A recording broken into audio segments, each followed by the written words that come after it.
Caleb Hargrove não dizia uma palavra desde que pisou naquela praça. Ele estava postado no fundo da multidão, com o chapéu abaixado e o maxilar cerrado como rocha. Observava 9 mulheres serem escolhidas uma a uma, enquanto a 10ª permanecia ali, queixo erguido, mãos entrelaçadas, recebendo o silêncio que a multidão lhe dirigia como se fosse um tempo que ela simplesmente decidira suportar. Então, alguém riu e Caleb começou a andar para a frente. Se esta história te emocionar, subscreva-te a este canal, ativa o sininho e deixa a tua cidade nos comentários. Quero ver até onde esta história viaja. O leilão fora a ideia do reverendo Pollock, o que significava que toda a cidade se sentia na obrigação de fingir que era digno. 10 mulheres haviam chegado ao palco de Cheyenne na terça-feira, todas respondendo ao mesmo anúncio que fora publicado em 3 jornais do leste durante 6 semanas consecutivas. Rancheiros e mineiros respeitáveis do condado de Laramie procuram esposas cristãs de bom caráter. Passagem providenciada. Arranjos honrosos. O reverendo escrevera o texto ele próprio e sentia-se bastante orgulhoso dele. Não escrevera nada sobre o que aconteceria se uma mulher ficasse sem ser escolhida, pois não considerara essa possibilidade digna de ser abordada. Ele estava a abordar lá agora. 9 mulheres estavam na beira da plataforma com os seus novos maridos, ou homens que se tornariam seus maridos antes do fim da semana. Mineiros, rancheiros, um ferreiro da extremidade norte da cidade que aparecera com as suas botas boas e um olhar de esperança desesperada que ninguém teve coragem de ridicularizar. Cada mulher fora apresentada pelo nome, pela idade, pelo breve resumo das suas virtudes cristãs feito pelo reverendo, e cada uma fora reclamada em minutos. A 10ª mulher estava naquela plataforma há 11 minutos sem que um único homem se apresentasse. O nome dela era Eleanor Marsh. Tinha 34 anos. Era de Filadélfia. Era, por qualquer medida que a cidade de Laramie se importasse de aplicar, a mulher mais corpulenta que qualquer pessoa presente jamais vira trazida para oeste num palco, e a multidão fizera saber os seus sentimentos sobre isso da maneira particular que as multidões o fazem, não com crueldade suficiente para ser chamada crueldade, mas com o silêncio sufocante e constante de pessoas que já tinham decidido algo e não viam razão para rever a decisão. O reverendo Pollock pigarreou pela 4ª vez. Senhorita Eleanor Marsh, disse ele novamente. A sua voz carregava o brilho cuidadoso de um homem que tenta vender algo em que ele próprio não acredita. Filadélfia, 34 anos. De são caráter cristão e considerável habilidade prática. A senhorita Marsh é uma sapateira treinada, o ofício do seu pai passado a ela na íntegra. Ela é capaz de comer a mesa de jantar inteira. Alguém disse do lado esquerdo da multidão. E o riso que se seguiu foi do tipo que começa baixo e se espalha rápido, do tipo que ninguém reivindica depois. Eleanor Marsh não vacilou. Essa era a coisa que Caleb Hargrove notara do fundo da multidão onde se posicionara sem intenção de participar em nada disso. Ele viera a Laramie em busca de ração e couro para arreios, não para uma esposa. Ele tinha uma esposa, tivera uma esposa, e 3 anos não o tinham preparado para outra. E ele tinha sido muito claro consigo mesmo sobre isso durante toda a viagem de descida do rancho. Ele não estava ali para isso, mas observou-a não vacilar. Ele vira homens na guerra receberem o tipo de pancadas que deveriam ter, los derrubado, e alguns deles mantiveram-se de pé por pura recusa. Não era exatamente bravura, era algo mais antigo que a bravura. Era o olhar de uma pessoa que fora atingida tantas vezes no mesmo lugar que o lugar ultrapassara a dor para algo mais. Algo que mantinha a sua forma porque nada mais restava para quebrar. Eleanor Marsh tinha aquele olhar. Estava direita na plataforma, vestida com um vestido escuro que fora cuidadosamente passado antes de ela o vestir, o seu cabelo ruivo preso sob um chapéu de viagem que vira melhores anos. As suas mãos entrelaçadas à sua frente com uma firmeza que Caleb conseguia ver a 12 metros de distância. Os seus olhos eram cinzentos. Ele conseguia dizer mesmo a essa distância. Eram da cor do céu antes de uma nevasca forte, e estavam fixos na distância intermédia de uma forma que dizia que ela via algo mais do que a multidão à sua frente. Algo interior. Algo a que ela se tinha retirado porque o exterior se provara indigno da sua atenção. O reverendo Pollock continuava a falar. Ela vem com as suas ferramentas e o seu ofício. Qualquer lar beneficiaria com. A voz da multidão era alegre da maneira que significa que o orador sabe que está prestes a lançar uma piada e quer crédito por ela. Quanto é que ela pesa, exatamente? Pergunto por razões práticas. Preciso de saber se as minhas vigas de piso aguentam. Mais risos, mais fortes desta vez. Eleanor Marsh fechou os olhos por exatamente 2 segundos. Depois abriu-os novamente. As suas mãos não se moveram. Caleb já estava a andar para a frente. Ele não tomou uma decisão sobre isso, não de uma forma que pudesse ter explicado depois. Os seus pés simplesmente começaram a mover-se, e a multidão abriu-se para ele da maneira que as multidões se abrem para homens que se movem como se tivessem para onde ir e estivessem preparados para remover obstáculos. Ele não era um homem pequeno. Ele era 1,88 de rancheiro envelhecido com uma cicatriz ao longo da mandíbula esquerda e a postura particular de alguém que passara demasiado tempo a fazer trabalho árduo sozinho em mau tempo. As pessoas saíram do seu caminho. Ele caminhou até a frente da plataforma, parou e olhou para Eleanor Marsh. Ela olhou para ele. Algo atravessou o seu rosto. Não esperança, não exatamente. Era mais como o olhar de uma pessoa que esperava uma coisa e recebia algo diferente e ainda não tinha a certeza se diferente significava melhor ou pior. Qual é o seu preço? Disse Caleb ao reverendo Pollock sem tirar os olhos de Eleanor. O reverendo piscou. Bem, a contribuição sugerida para os custos de viagem e arranjos é... Qual é o seu preço? Disse Caleb novamente. $150. Caleb enfiou a mão no casaco. Produziu uma dobra de couro e contou $200 em notas e moedas na mesinha do púlpito do reverendo, sem cerimônia. Ficarei com o troco como doação para a igreja, disse ele. Senhorita Marsh, ele olhou-a diretamente. Tenho um rancho a 8 milhas ao norte da cidade, 2 filhos. O trabalho é duro e os invernos são mais duros. Serei direto consigo porque acho que já teve gente suficiente a não ser direta consigo hoje. Não estou à procura de romance. Estou à procura de uma parceira, alguém em quem os filhos possam confiar e que o rancho possa usar. Em troca, você terá um lar, tratamento justo e um homem que nunca se levantará numa multidão e rirá de si. Essa é a minha oferta. É a sua escolha. A praça ficará muito silenciosa. Eleanor Marsh olhou para ele por um longo momento. Olhou para os $200 na mesa. Olhou para a multidão de pessoas que passaram os últimos 11 minutos a fazê-la sentir-se como algo deixado à beira da estrada. Aceito, disse ela.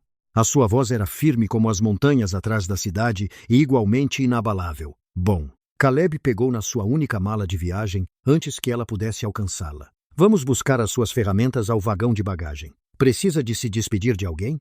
Não há ninguém de quem me despedir. Ele assentiu uma vez, como se aquela resposta fizesse sentido para ele de uma forma que não precisava de examinar, e virou-se para caminhar em direção à estação. Eleanor seguiu, e a multidão observou-os partir em silêncio, e nenhuma pessoa naquela multidão encontrou o olhar dela enquanto ela passava. Hazel Drummond, que administrava a única pensão em Laramie, e estivera parada na beira da praça com os braços cruzados desde o início, observou os dois a afastarem-se e disse a ninguém em particular: Bem, isso é algo. Ninguém respondeu porque ninguém sabia bem o que era ainda. A viagem para norte durou 2 horas, a carroça movendo-se por um país amplo, pálido e implacavelmente frio para outubro. Eleanor sentou-se no banco ao lado de Caleb, com a sua mala de carpet no colo, e o seu estojo de ferramentas preso entre os pés, onde podia sentir o peso através das solas das suas botas. Ela carregara aquele estojo desde Filadélfia. Era a última coisa que o seu pai lhe dera, não deliberadamente porque ele já estava morto antes de ela partir, mas ela pegara nele de qualquer forma porque tudo o que sabia fazer estava nele, e ela não sabia o que mais trazer. Caleb não falou durante os primeiros 30 minutos. Ele conduziu com a confiança fácil de um homem que fizera aquela viagem, em particular centenas de vezes, e não via necessidade de a narrar. Eleanor não se importou com o silêncio. O silêncio fora a sua companheira durante 2 anos em Filadélfia, depois de os advogados do senhorio terem acabado com a loja do seu pai, e ela fizera as pazes com ele, da maneira que se faz as pazes com um vizinho de quem não se gosta particularmente, mas que se aceitou como permanente. Finalmente, sem preâmbulo, Caleb disse: O nome do meu filho é Noah. Ele tem 12 anos. Ele vai ser difícil. Eleanor virou-se para olhá-lo. Difícil como? Ele decidiu que qualquer mulher que entre naquela casa é uma substituta para a mãe dele, e ele decidiu que não quer que a mãe dele seja substituída. Ele vai garantir que saibas disso. Ele está errado sobre o que você está tentando fazer? Caleb ficou em silêncio por um momento.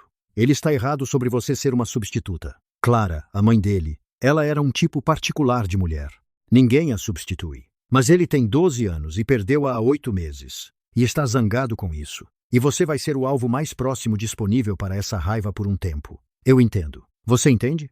Tenho sido o alvo mais próximo disponível para os sentimentos dos outros na maior parte da minha vida adulta, disse Eleanor. Tornei-me razoavelmente boa em não levar isso para o lado pessoal. Caleb olhou-a de lado.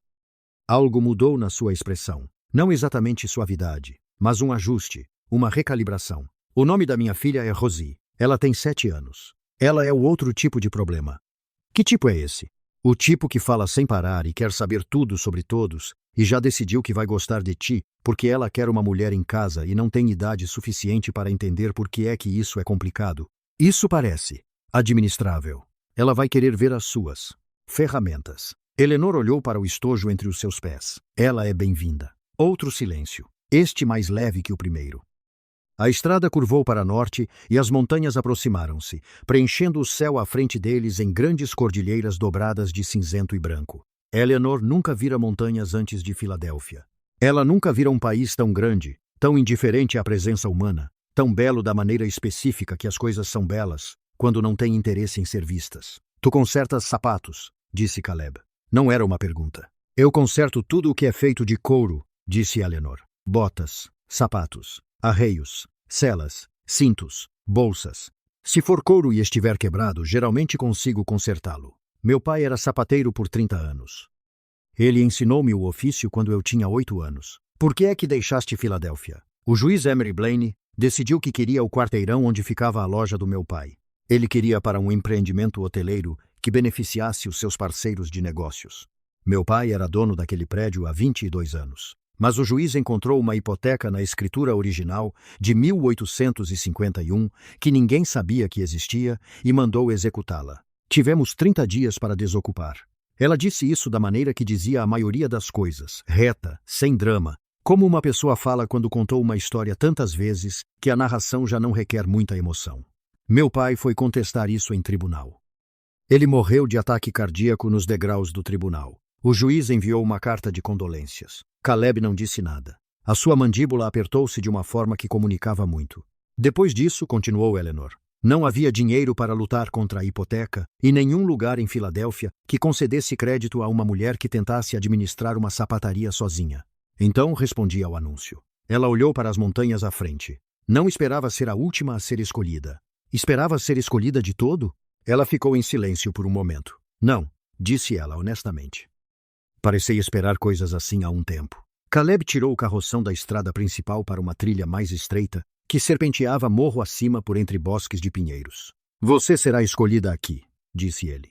Não de forma calorosa, mas de forma fria, como uma constatação de fato que ele estava registrando. Justamente pelo que você é capaz de fazer e pelo que você contribui, não por qualquer outra coisa.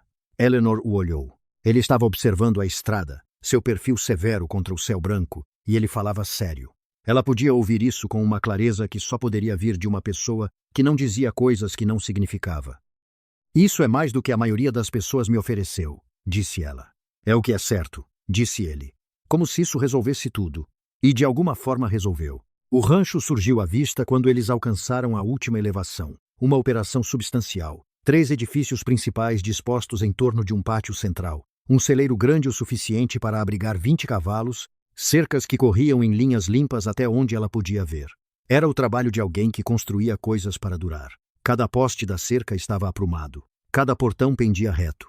A casa principal era de construção em toras de 2 andares com uma varanda ampla e fumaça saindo de 2 chaminés. Eleanor observou tudo em silêncio. Era para ser maior, disse Caleb, lendo algo em sua expressão que ele havia identificado erroneamente. Tenho feito o trabalho de 2 pessoas desde que Clara morreu. Algumas coisas ficaram para trás.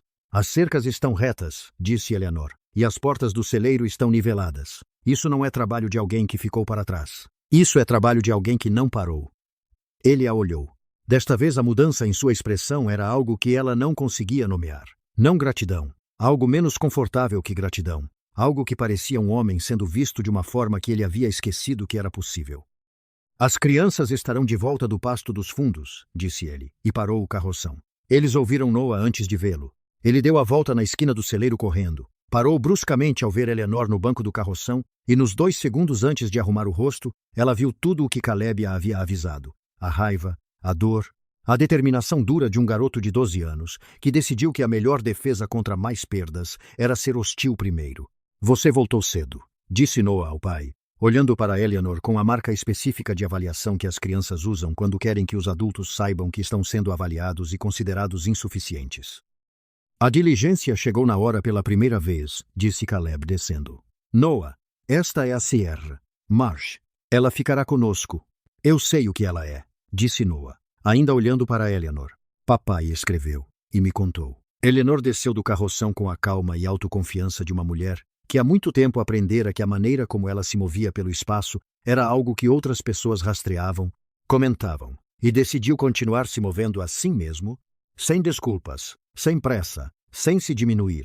Ela pegou sua caixa de ferramentas e sua mala de carpete e ficou no pátio, olhando diretamente para Noah. Olá, Noah, disse ela. Disseram-me que você tem 12 anos, 13 em março. Meu pai diz que você entende de cavalos. Um lampejo de surpresa. Ele esperava algo diferente. Provavelmente algo defensivo ou conciliador, o tipo de coisa que os adultos dizem a crianças difíceis quando tentam conquistá-las rapidamente. Eu me dou bem com cavalos, disse ele, reservado. Eu não. Eu entendo de couro. Não entendo de cavalos.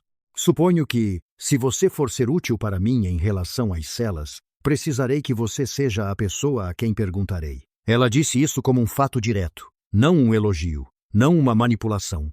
Um simples reconhecimento do que ela não sabia e quem poderia saber. Mas podemos discutir isso mais tarde. Onde coloco minhas coisas? Noah abriu a boca, fechou-a e olhou para o pai com uma expressão que comunicava que ele não esperava isso e não tinha certeza de como proceder. Eu a mostrarei, disse Caleb. Você traga os sacos de ração da parte de trás do carroção. Noah foi buscar os sacos de ração, não alegremente, mas foi. Rosie os encontrou na cozinha. Ela tinha 7 anos. E era aproximadamente tão sutil quanto uma tempestade de verão. Ela entrou pela porta dos fundos correndo, derrapou em frente a Eleanor e olhou para cima com a franqueza pura e inconsciente de uma criança que ainda não havia aprendido a disfarçar sua curiosidade como algo educado. Você é muito grande, disse Rosie. Rosie, a voz de Caleb, carregava um tom de aviso. Eu não estou sendo malvada, disse Rosie com a confiança absoluta de alguém que sabia a diferença. Só estou dizendo que ela é grande. Pessoas grandes costumam ser mais quentes. Mamãe era pequena e estava sempre com frio. Ela transferiu o olhar para a caixa de ferramentas. O que tem aí? Minhas ferramentas, disse Eleanor. Que tipo de ferramentas? Ferramentas de sapateiro. Furadores, alicates de montagem, uma máquina de costura, facas, agulhas, coisas para consertar botas e sapatos e artigos de couro. Os olhos de Rosie se arregalaram. Você pode consertar minhas botas de domingo? A da esquerda tem um buraco no fundo e papai a remendou com um pedaço de saco de farinha, mas deixava o frio entrar o inverno todo. Posso consertar, lá esta noite, se você quiser. Esta noite? Rosie olhou para o pai como se fosse a coisa mais notável que ela já tinha ouvido. Ela pode consertá-la esta noite, papai? Eu a ouvi, Rosie. Ela pode sentar à mesa enquanto faz isso? Geralmente é aí que o conserto é feito, disse Eleanor, e colocou sua caixa de ferramentas sobre a mesa da cozinha e a abriu. Rosie se aproximou para olhar dentro, e seu rosto passou por uma dúzia de expressões em um lapso de 3 segundos. Maravilhamento, concentração, o deleite particular de uma criança encontrando um mundo que ela não sabia que existia. São todos esses tipos diferentes de agulhas? Cada uma é para um tipo diferente de couro. Esta pesada é para a sola da bota. Esta curva é para o cabedal. Esta aqui, Eleanor a levantou, é para a vira, que é a costura que prende a sola ao cabedal. É geralmente aí que a água entra quando uma bota começa a falhar. Como você sabe qual parte falhou? Você olha onde está o desgaste e ouve como a pessoa anda com elas. Rosie considerou isso com a gravidade de alguém armazenando informações para uso futuro. Minha bota esquerda faz um barulho de batida quando corro. Então o salto está solto. Isso é um conserto separado do buraco. Eleanor olhou para os pés de Rosie. Vá buscá-las. Rosie foi e voltou em menos de 2 minutos, botas em mãos. E sentou-se do outro lado da mesa da cozinha, observando em silêncio total, e concentrado enquanto Eleanor virava a bota esquerda em suas mãos. Pressionava a sola em 3 pontos, flexionava o salto, a levantava para examinar a linha da vira. E então começou a trabalhar com a mesma economia de movimento focada, que sempre a fez sentir mais ela mesma. A única versão de si mesma, de fato, que o mundo nunca falhou em encontrar alguma razão para criticar. Caleb ficou na porta e observou. Ele não planejava observar. Ele planejava levar as malas de Eleanor para cima, mostrar o quarto, dar-lhe 1 minuto para se instalar e depois voltar para o celeiro, onde ele ainda tinha 3 horas de trabalho esperando. Mas ele ficou na porta e observou-a consertar a bota de sua filha, e observou sua filha observá-la, e algo na imagem disso, as duas debruçadas sobre a mesinha na luz do fim da tarde, A boca de Rosie cheia de perguntas e Eleanor respondendo a cada uma delas diretamente e sem condescendência. Algo naquela imagem o moveu de uma forma que ele não tinha palavra para e não tentou encontrar uma. Papai. Noah apareceu em seu ombro, tendo terminado com os sacos de ração e agora conduzindo sua própria avaliação da cena com a precisão suspeita de alguém procurando evidências para apoiar um veredicto que ele já havia alcançado.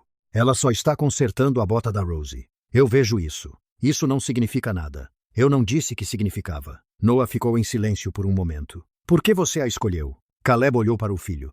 Noah estava observando Eleanor com uma expressão que estava se esforçando muito para ser hostil e não conseguia completamente. Porque Rosie acabara de dizer algo que fez Eleanor rir. Um riso real, súbito e sem reservas. E o som era difícil de resistir. Porque ela não desviou o olhar, disse Caleb. O que isso significa? Quando eu subi naquela plataforma, todas as outras mulheres nela olhavam para mim como se esperassem que eu fosse para outra pessoa. A Cr. Marsh olhou para mim como se estivesse tomando uma decisão. Ele observou Eleanor mostrar a Rosie como segurar o furador corretamente, guiando os pequenos dedos com uma paciência que parecia inteiramente natural nela.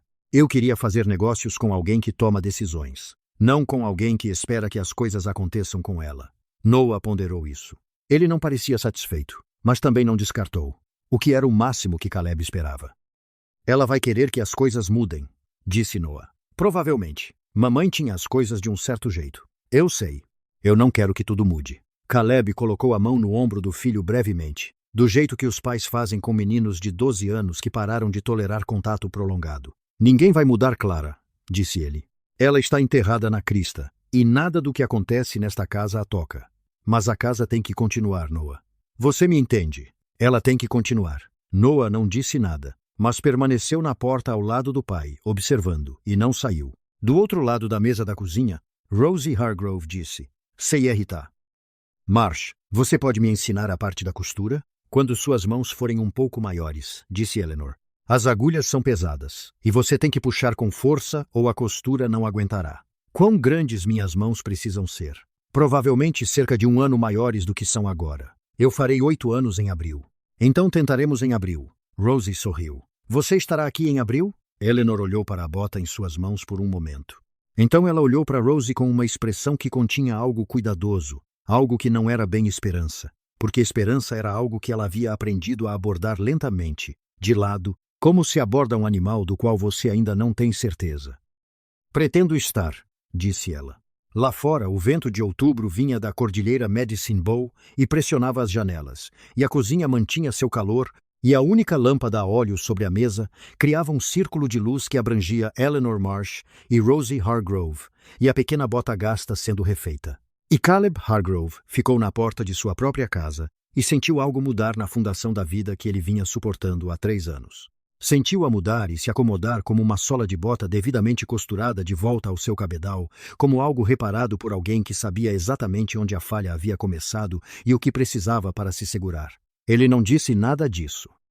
Ele não era um homem que dizia essas coisas. Mas ele ficou na porta até Eleanor terminar e Rosie colocar a bota e correr 3 voltas pela mesa da cozinha para testá-la, e quando ela declarou que o barulho de batida havia sumido, Eleanor olhou para cima e pegou Caleb observando, e ela não desviou o olhar. Nem ele. No escritório de terras na extremidade sul da Main Street de Laramie, uma lâmpada ainda ardia a essa hora, e atrás da mesa, o juiz Silas Croft estava revisando um documento que chegara naquela tarde, um relatório do homem que ele pagava para acompanhar os desenvolvimentos nos ranchos do norte. O relatório notava, entre outras coisas, que Caleb Hargrove havia comparecido ao leilão de noivas e saído com a última mulher na plataforma, aquela da Filadélfia, a grande. Croft leu isso 2 vezes. Então ele deixou o relatório de lado e pegou um segundo documento, um mapa de levantamento da terra ao norte da cidade, no qual vários lotes estavam marcados com pequenas anotações vermelhas. O lote de Hargrove estava entre eles. Estava entre eles há 6 meses. Ele era um homem paciente, o juiz Croft. Ele aprendera a paciência com a lei, que se movia lenta e deliberadamente, e moía tudo sob ela em nada, dado tempo suficiente. Ele aprendera a confiar no processo, a deixar homens como Hargrove acreditarem que estavam estáveis, enraizados, protegidos pela decência comum da terra que trabalhavam. Ninguém em Laramie County estava protegido do que estava por vir. Mas uma mulher da Filadélfia, grande, chamativa e sem conexões, que se estabeleceu no rancho de Hargrove. Isso era uma variável que ele não havia previsto. Variáveis exigiam atenção. Croft fez uma pequena anotação na margem do mapa de levantamento. Dobrou-o e guardou-o na gaveta com os outros. Então ele apagou sua lamparina e foi para casa. Para sua casa respeitável na rua respeitável, onde tudo parecia em perfeita ordem para quem quer que olhasse. A primeira semana passou, da maneira que as primeiras semanas sempre passam em território desconhecido, com o cansaço peculiar de uma pessoa que está prestando atenção a tudo ao mesmo tempo. Eleanor aprendeu o rancho da mesma forma que aprendeu couro, pelo toque, pela pressão, encontrando onde estava o desgaste. Ela aprendeu que a bomba d'água no quintal emperrava em manhãs frias e precisava ser acionada com água morna antes de cooperar. Ela aprendeu que Noah tomava seu café preto e não gostava que falassem com ele antes de tê-lo, o que ela respeitava porque era o mesmo para ela. Ela aprendeu que Rosie tinha opiniões fortes sobre qual xícara era dela e movia as outras xícaras na prateleira até que a dela estivesse no centro. E fazia isso sem aparente consciência de que estava fazendo isso, o que Eleanor achava charmoso de uma forma que não anunciava. Ela aprendeu que Caleb Hargrove era um homem que se expressava através do trabalho em vez de palavras, o que significava que quando ele entrou do celeiro uma noite, e sem comentários, consertou o degrau quebrado da cadeira da cozinha, em que eu estava evitando sentar, ela entendeu isso como comunicação, uma frase inteira disso. Ela montou sua estação de concerto no canto da sala principal, perto da janela sul, onde a luz era melhor. Ela havia perguntado a Caleb antes de mover qualquer coisa e ele disse, "É seu canto." Da mesma forma declarativa e plana que ele dizia a maioria das coisas, e foi isso. Ela desembalou suas ferramentas com o cuidado metódico que sempre trazia para aquele ritual em particular, furadeiras e facas no rolo de couro, alicates duráveis pendurados nos 2 ganchos que ela pediu a Noah para pregar na parede acima da bancada, o cavalo de costura posicionado onde seu joelho direito pudesse travá-lo, sem esforço.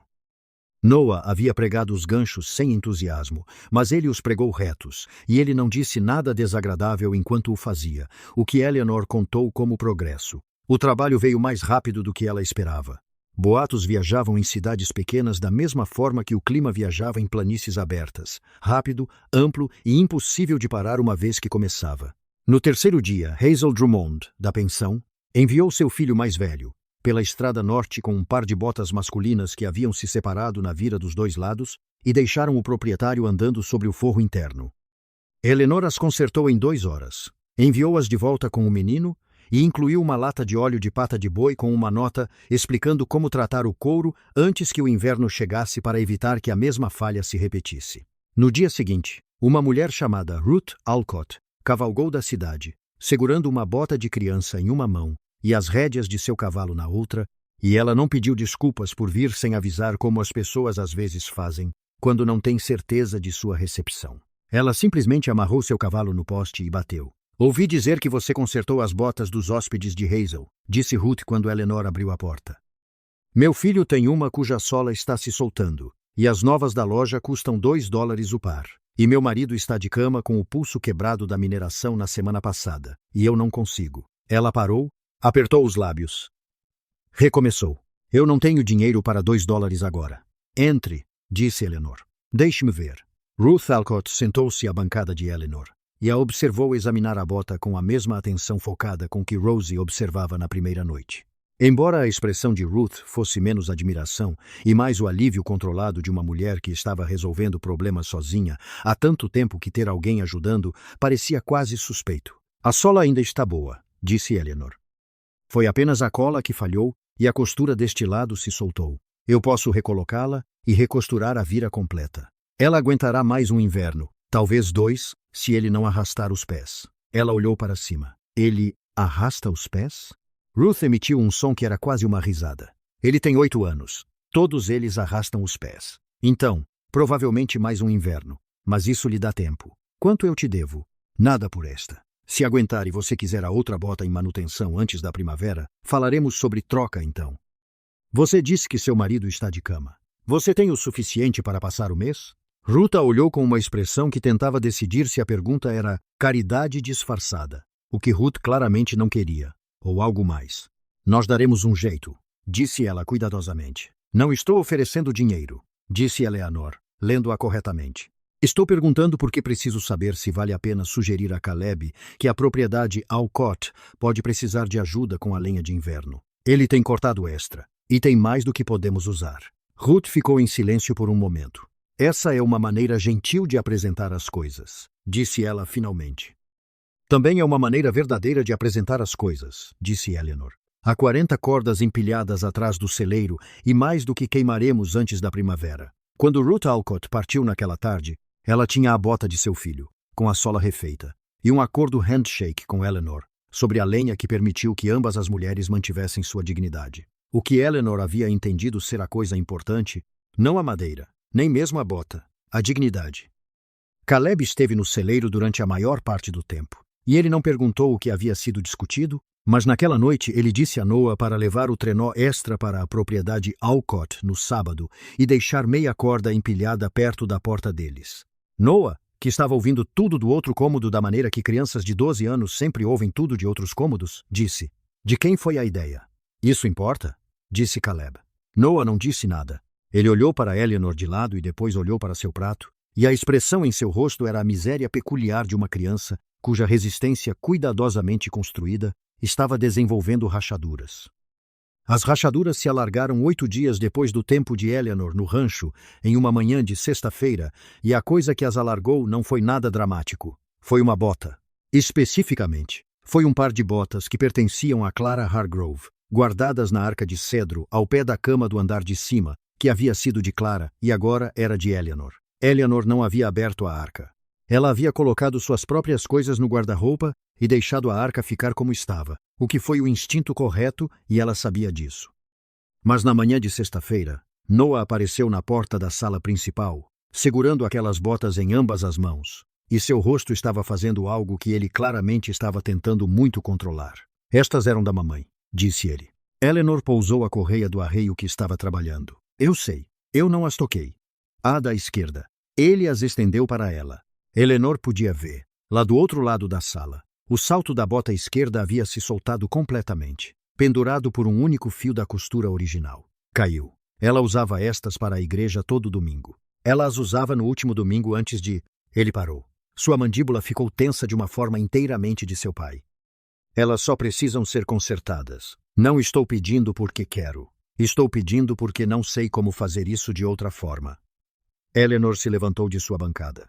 Ela atravessou a sala e pegou as botas dele gentilmente, sem fazer mais do momento do que ele era, porque ela entendia que Noah não tinha espaço para mais do que ele era. Ela as virou em suas mãos. O couro era de boa qualidade. Alguém comprou essas botas com cuidado. Elas foram oleadas e mantidas consistentemente. O salto falhou não por negligência, mas pelo peso acumulado de tempo e uso, o que era uma coisa completamente diferente. "Ela cuidou muito bem delas", disse Eleanor. A garganta de Noah se moveu.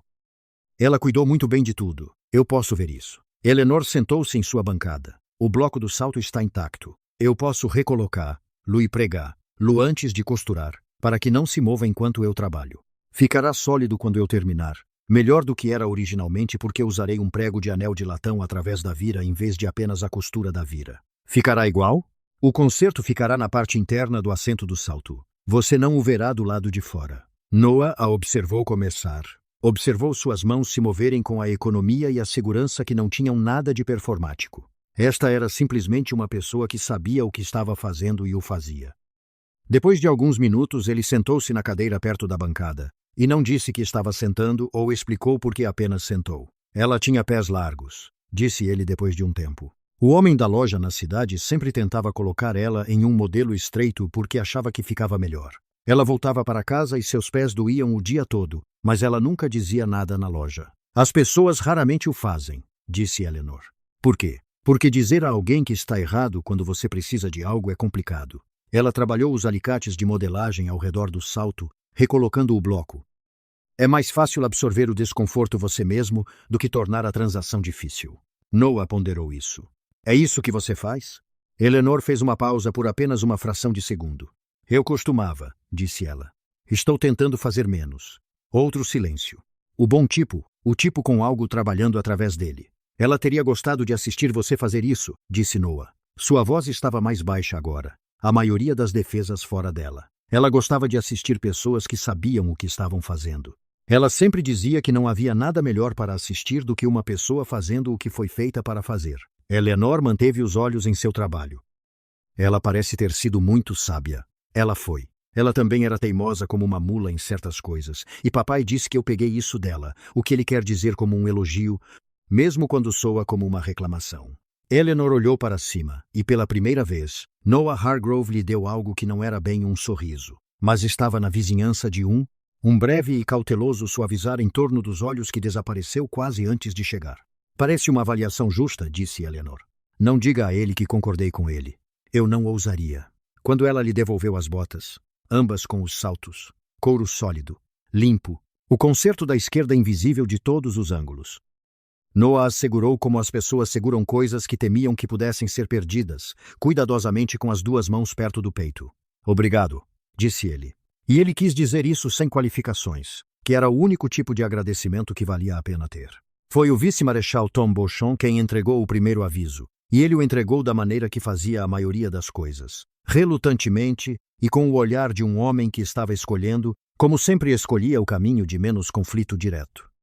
Ele cavalgou até o rancho em uma tarde de quarta-feira. 2 semanas depois que Eleanor chegou, amarrou seu cavalo no poste e ficou na varanda com o chapéu nas mãos, e uma expressão que Eleanor reconheceu de seu tempo na Filadélfia, a expressão de uma pessoa com autoridade institucional que também, em algum momento, esteve do outro lado dela e não fez as pazes com nenhuma das posições. Caleb ficou na porta. Tom, Caleb, tem um momento? Sentaram-se na varanda. Os três, porque Beauchamp não havia excluído especificamente Eleanor, e ela não havia se desculpado especificamente, e Caleb não sugeriu que ela o fizesse, o que era sua própria declaração. O juiz Croft tem feito perguntas, disse Beauchamp. Ele estava olhando para o chapéu. Sobre sua situação, sobre a senhorita Marsh especificamente. Que tipo de perguntas? Disse Caleb. Se ela está operando um comércio fora do rancho, recebendo dinheiro por trabalho de conserto. Ele fez uma pausa. Sob o estatuto territorial, operar um comércio sem uma licença comercial registrada com o escrivão do condado está sujeito a uma multa ou apreensão de bens, ou ambos. Eleanor disse, eu não cobrei dinheiro de ninguém. Beauchamp olhou para ela pela primeira vez desde que se sentou. Eu sei disso, senhora. Estou lhe dizendo o que o juiz está perguntando, não o que eu acredito. Por que o juiz Croft está interessado em trabalho de sapateiro feito em um rancho particular? Eleanor disse. Sua voz era uniforme. Caleb reconheceu essa uniformidade. Ele a ouvira quando ela falava sobre os advogados do proprietário em Filadélfia, sobre a hipoteca no prédio de seu pai, sobre a carta de pêsames do juiz que os expulsara. Não era exatamente calma. Era como a calma soava quando estava trabalhando bastante. Beauchamp girou seu chapéu uma vez nas mãos. Entre você e eu, ele disse. E então não disse nada por um momento. Como um homem decidindo se, entre você e eu, era uma promessa que ele podia se dar ao luxo de fazer. Tom. A voz de Caleb era baixa e monótona. Nós nos conhecemos há 12 anos. Diga o que veio dizer. Croft tem comprado terras. Beauchamp disse. Lotes do norte. Discretamente. Através de uma empresa imobiliária registrada em Denver, que a maioria das pessoas neste condado não sabe que ele controla. Ele tem identificado lotes onde os proprietários são vulneráveis. Digamos, atrasados em impostos, hipotecas que podem ser cobradas, situações que podem ser complicadas por alguém com acesso aos registros do condado e paciência para esperar. Ele encontrou os olhos de Caleb. Seu lote está em uma lista que eu não deveria ter visto. A varanda ficou quieta por um momento. Um falcão se moveu em algum lugar muito acima, cavalgando uma corrente de ar em círculos longos e pacientes. Qual é a hipoteca? Caleb disse. Ainda não há uma. Mas Croft tem um homem que as encontra, ou as constrói se encontrar, las não for bem sucedido. Beauchamp se levantou, colocou o chapéu de volta. Eu não estou aqui oficialmente. Estou aqui porque minha esposa ficou doente no inverno passado, e o Dr. Hennessy na cidade cobrava $6 por visita, e nós não tínhamos $6 por visita. E Hazel Drummond nos trouxe uma cesta do seu rancho, e eu sempre pensei que um homem deveria ser grato pela gentileza quando tem a chance. Ele olhou para Eleanor. Você consertou a bota do menino de Ruth Alcott. O marido dela veio até mim ontem e disse como se fosse algo que eu deveria saber. Era apenas uma bota, Eleanor disse. Não, senhora, Beauchamp disse. E havia algo em sua voz que não estava ali antes. Algo decidido. Algo que havia se movido, mesmo que relutantemente de um lado de uma linha para o outro. Neste condado, com o que está por vir, era consideravelmente mais do que isso. Ele caminhou até seu cavalo, montou e voltou pela estrada do norte sem olhar para trás. Caleb sentou-se na varanda por um longo momento depois que ele se foi. Eleanor permaneceu ao lado dele, as mãos cruzadas no colo, esperando. Ele encontrou meu pai, Caleb disse finalmente. Da mesma forma, uma hipoteca de 1848 que ninguém jamais havia executado. Meu pai perdeu 40 acres em Kentucky para um homem que sabia onde procurar nos registros de escrituras e teve a paciência de esperar até que meu pai estivesse cansado demais para lutar. Ele olhou para a linha de sua cerca, os postes retos, o arame esticado, a terra que ele havia trabalhado o corpo construindo por 9 anos.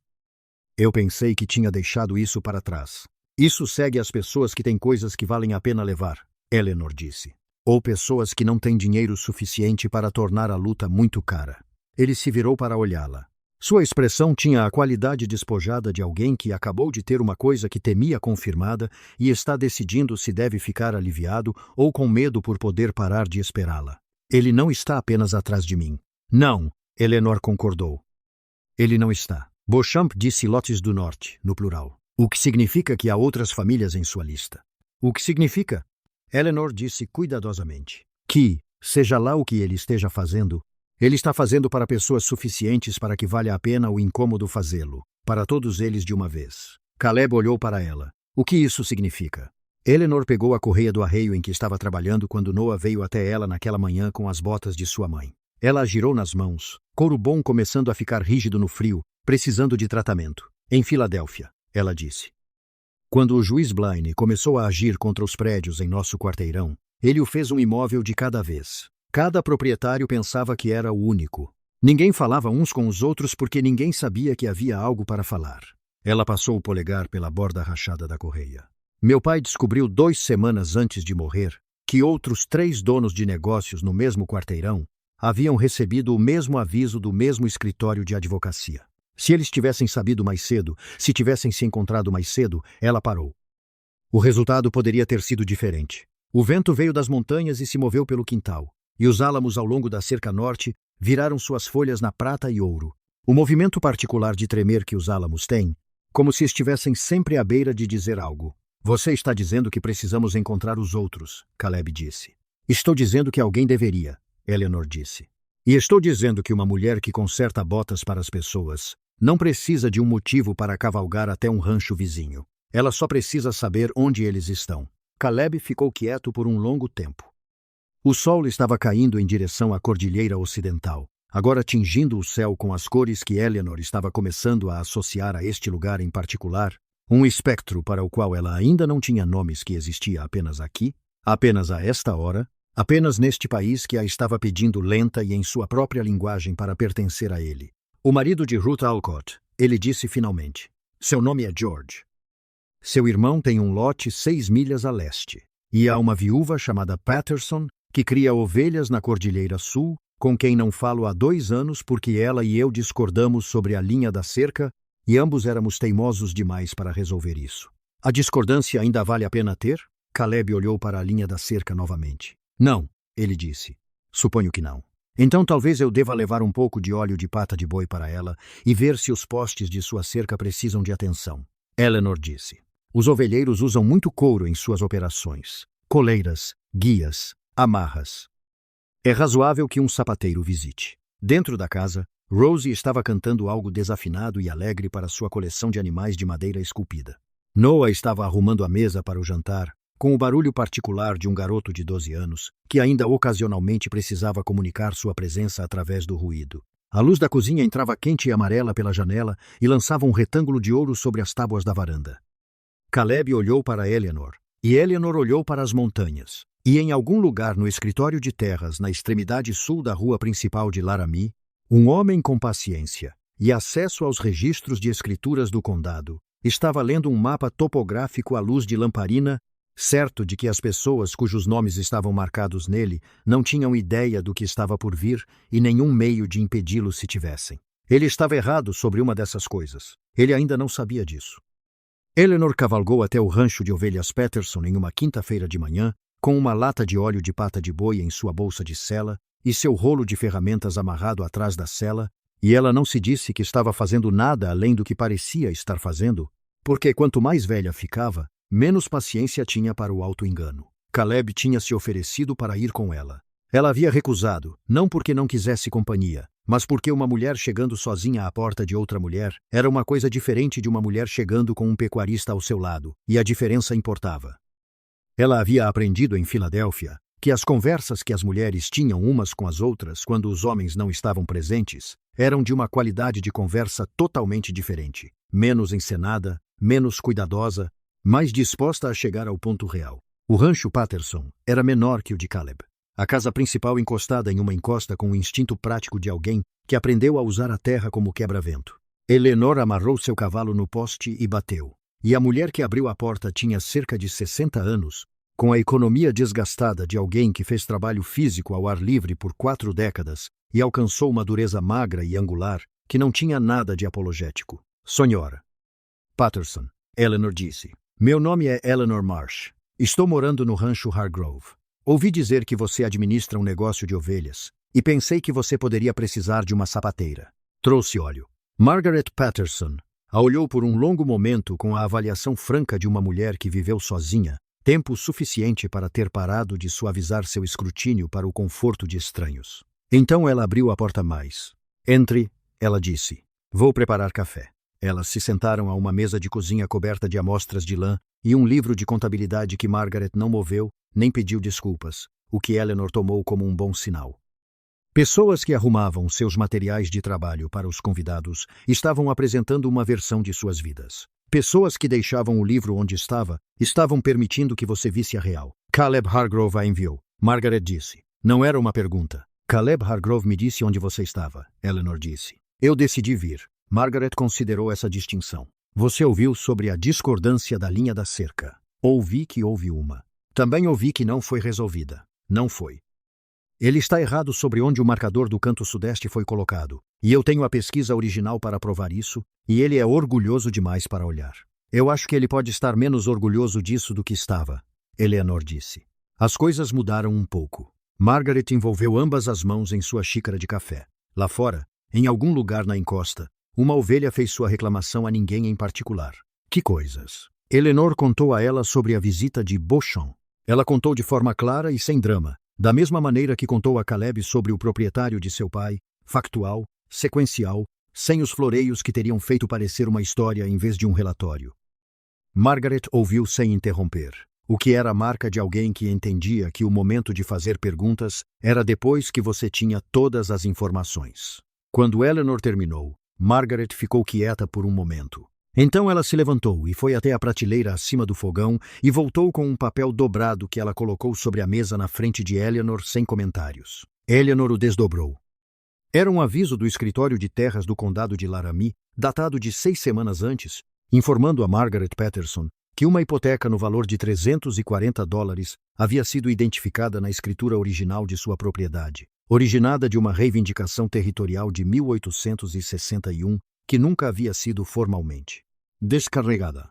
O aviso a instruía a comparecer ao escritório do escrivão do condado em 60 dias para tratar do assunto ou enfrentar potenciais procedimentos de execução. Eu fui ao escritório do escrivão, Margaret disse. O escrivão me disse que os registros estavam sendo revisados e que ele não podia discutir detalhes no momento. Eu perguntei a ele quem havia registrado o aviso. Ele disse que veio através de uma empresa imobiliária registrada em Denver. Ela pegou o papel e o dobrou novamente com o cuidado preciso de alguém que manuseia documentos que considera evidências importantes. Eu não conseguia encontrar ninguém na cidade que pudesse me dizer que empresa era ou quem a possuía. Beauchamp acha que é Croft. Eleanor disse. Eu acho que é Croft. Margaret disse sem inflexão. Da maneira que as pessoas dizem coisas que sabem há algum tempo, mas estavam esperando para dizer em voz alta a alguém que entendesse o peso delas. Ele veio me ver há 2 anos. Queria comprar minha terra. Disse que tinha um interesse de desenvolvimento, que beneficiaria todo o condado. Tentou fazer parecer que fazê-lo, um favor era o mesmo que fazer um para mim. Eu disse a ele que não estava vendendo. Ele sorriu e me agradeceu pelo meu tempo e foi embora. E eu tive um mau pressentimento sobre isso desde então. Ele disse qual era o interesse de desenvolvimento. Ele disse que era um ramal ferroviário. Disse que a Denver and Rio Grande estava planejando uma linha secundária ao norte por este vale e que ter a propriedade fundiária consolidada simplificaria consideravelmente o processo de direito de passagem. A voz de Margaret era seca como a grama de outubro. Diz que seria melhor para todos se os lotes estivessem em menos mãos antes que a ferrovia chegasse à mesa de negociações. Eleanor permaneceu imóvel. A ferrovia está vindo? A ferrovia está sempre vindo para a história de alguém, disse Margaret. Se ela realmente chega é outra questão. Mas para Croft não importa se ela chega. O que importa é que pessoas suficientes acreditem que possa chegar para que ele compre suas terras por um preço baixo com a promessa dela. Quantas outras receberam avisos como o seu?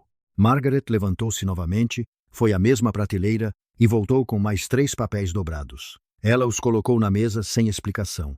Eleanor olhou para eles. Mesmo formato, mesma empresa proprietária de terras em Denver. Nomes diferentes. George Alcott, um homem chamado Devereaux que administrava uma operação de gado a leste da cidade. Uma família chamada Kimball, que estava a cultivar a South Flat há 7 anos. Eles trouxeram isso para mim, disse Margaret. Porque eles não sabiam o que fazer com eles. E eu estou aqui há mais tempo do que a maioria, e eles pensaram que eu poderia saber. Ela sentou-se novamente. Eu também não sabia o que fazer com eles até agora. Eleanor olhou para os 4 avisos espalhados pelo livro de registros. 4 famílias, 4 lotes, todas terras do norte. Todas valiosas se um ramal de ferrovia viesse a passar pelo vale. E todas detidas por pessoas que não tinham nem o conhecimento jurídico nem os recursos financeiros para contestar um desafio prolongado aos seus registros de propriedade. Há um advogado em Cheyenne, disse Eleanor lentamente. Uma mulher chamada Harriet Standish, que estudou direito com o pai e tem praticado há 11 anos num escritório na Ferguson Street. Ela lida com casos de propriedade. Sei dela porque ela representou uma mulher na Filadélfia que teve uma situação semelhante com um senhorio comercial e uma hipoteca fabricada. Margaret olhou para ela com uma expressão que recalibrou algo. Como você conhece uma advogada em Cheyenne? Porque quando o edifício do meu pai estava a ser tomado, passei 4 meses a ler todos os casos que conseguia encontrar, envolvendo a execução de hipotecas fraudulentas nos territórios do leste. Você aprende quem são os nomes. Eleanor pegou nos avisos e empilhou-os cuidadosamente. A questão é se 4 famílias e um sapateiro podem pagar para a contratar. Quanto ela cobra?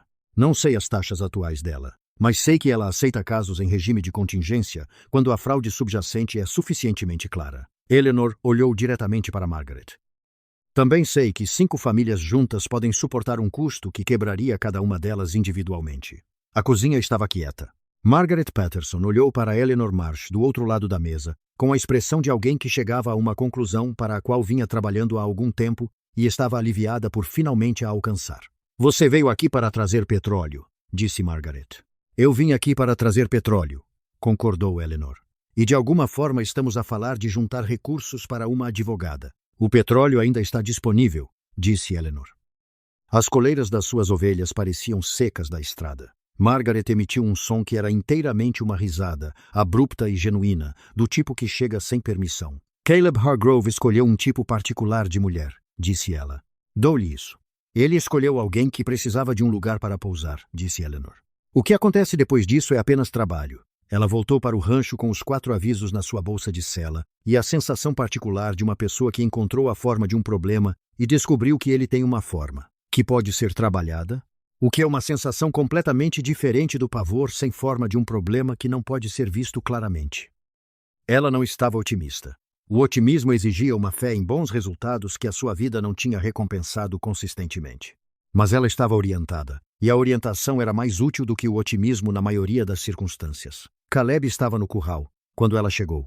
Ele esperou enquanto ela desmontava e desencilhava o cavalo, e ele não a bombardeou com perguntas, o que ela tinha aprendido a apreciar nele. Ele dava às pessoas espaço para chegarem às coisas na sua própria ordem. Ela entregou-lhe os 4 avisos. Ele leu-os todos. A sua mandíbula passou pela mesma sequência de aperto que sempre fazia quando estava a processar algo que o envolvia em raiva. Ela tinha aprendido a ler essa progressão particular da mesma forma que lia couro pela sua atenção específica. Então ele olhou para cima. Ela teve outros 3 além dela, disse ele. E ela acha que pode haver mais pessoas que ainda não trouxeram os seus a ninguém. Pessoas que estão sentadas em cima de avisos sobre os quais têm medo de falar porque admitir a ameaça torna-a mais real. Como as encontramos? Da mesma forma que encontramos qualquer problema em couro, disse Eleanor.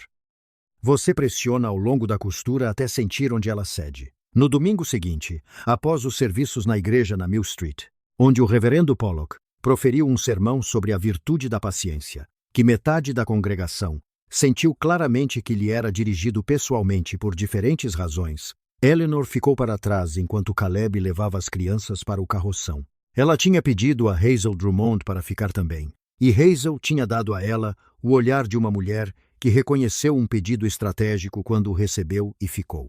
Preciso que você me ajude a encontrar pessoas, disse Eleanor, quando a igreja se esvaziou para apenas as duas e o cheiro de velas de sebo a arrefecer.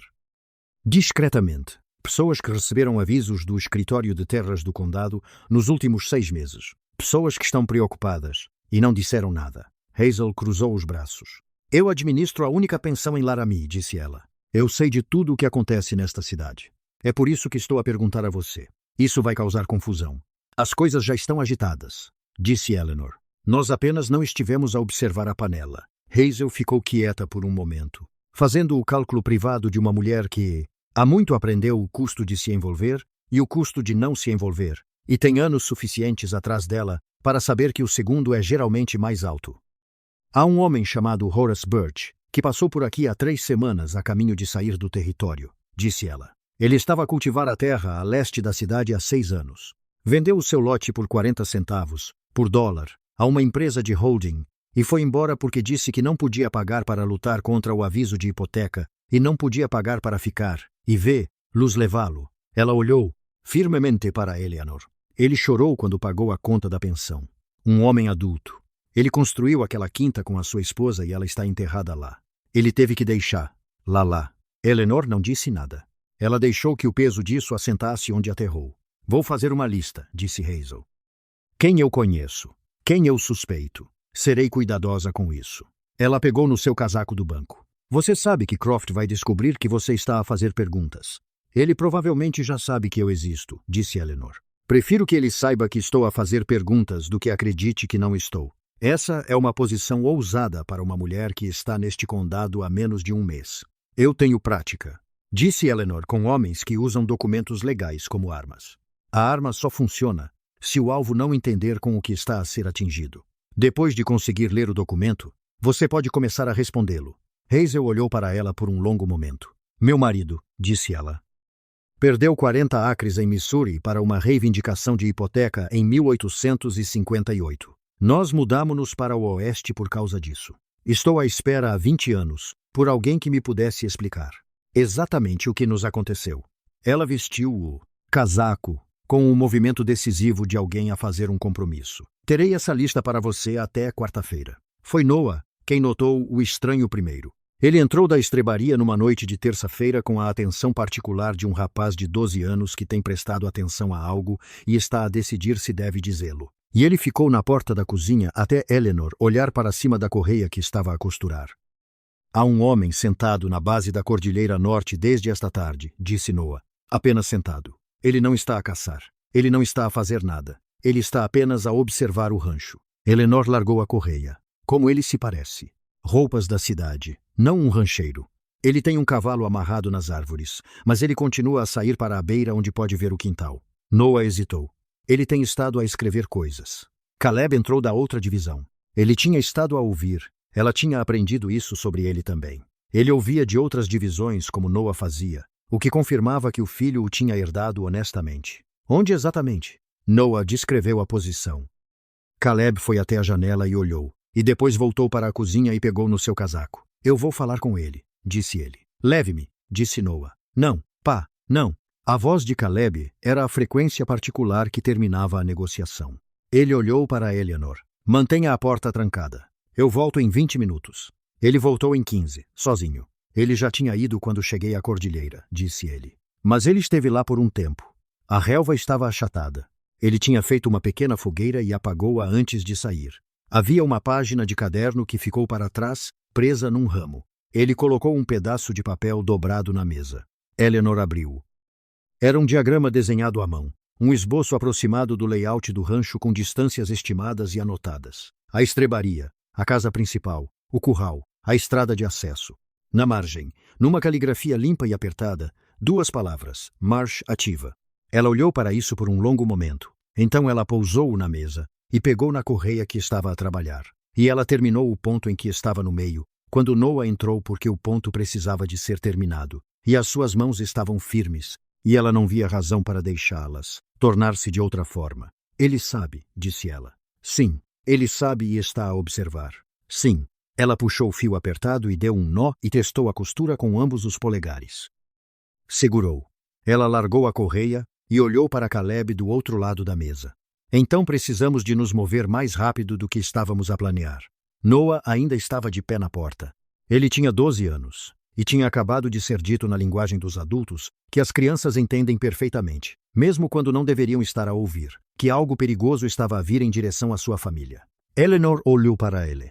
Ela não o suavizou, nem o geriu, nem sugeriu que ele fosse para a cama. Ela disse: Noah, o homem na cordilheira estava a trabalhar para alguém que quer tomar esta terra. Não vamos deixar que isso aconteça. Mas preciso de saber, confia em mim. Noah ficou muito quieto.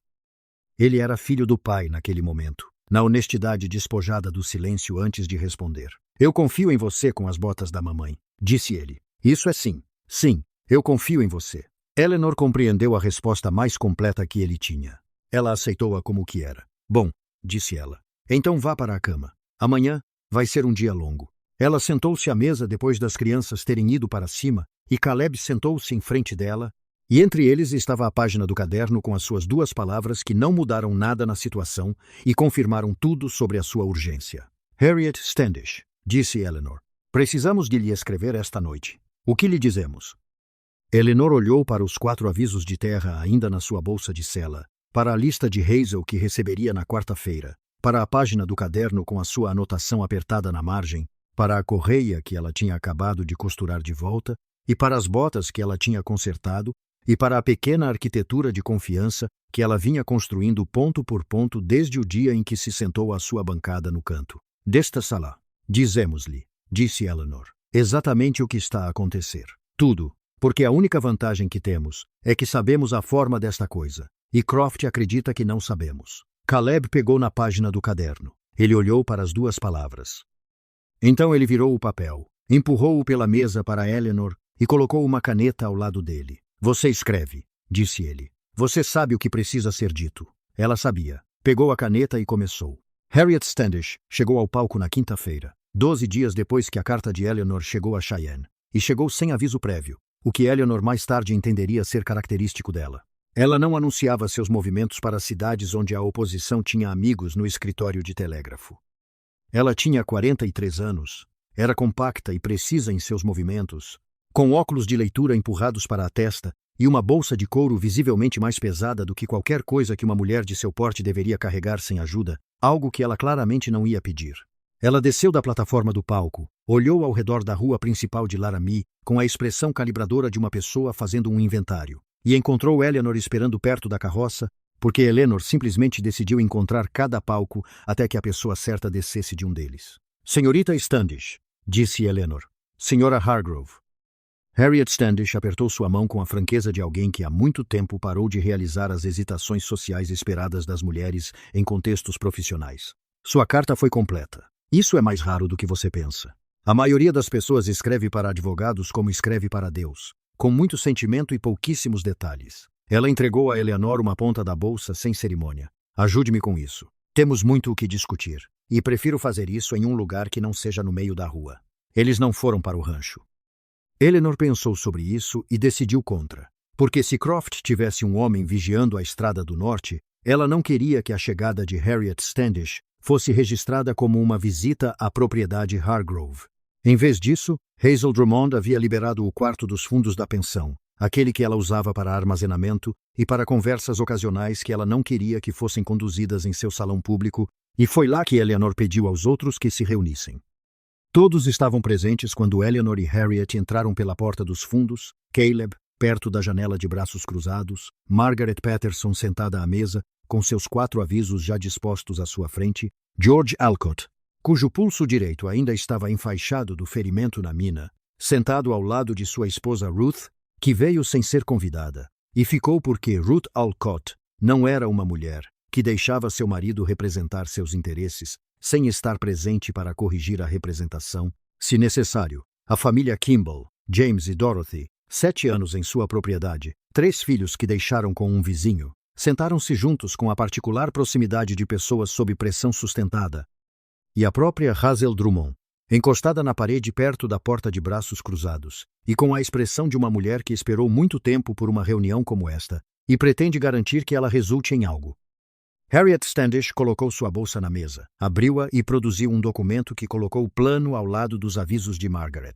Era um registro corporativo do estado do Colorado, arquivado em Denver em março de 1873, estabelecendo uma empresa de exploração de terras chamada Meridian Properties Associates. O agente registrado da Meridian Properties Associates, disse Harriet sem preâmbulo ou introdução, é um escritório de advocacia em Denver chamado Holton Carew.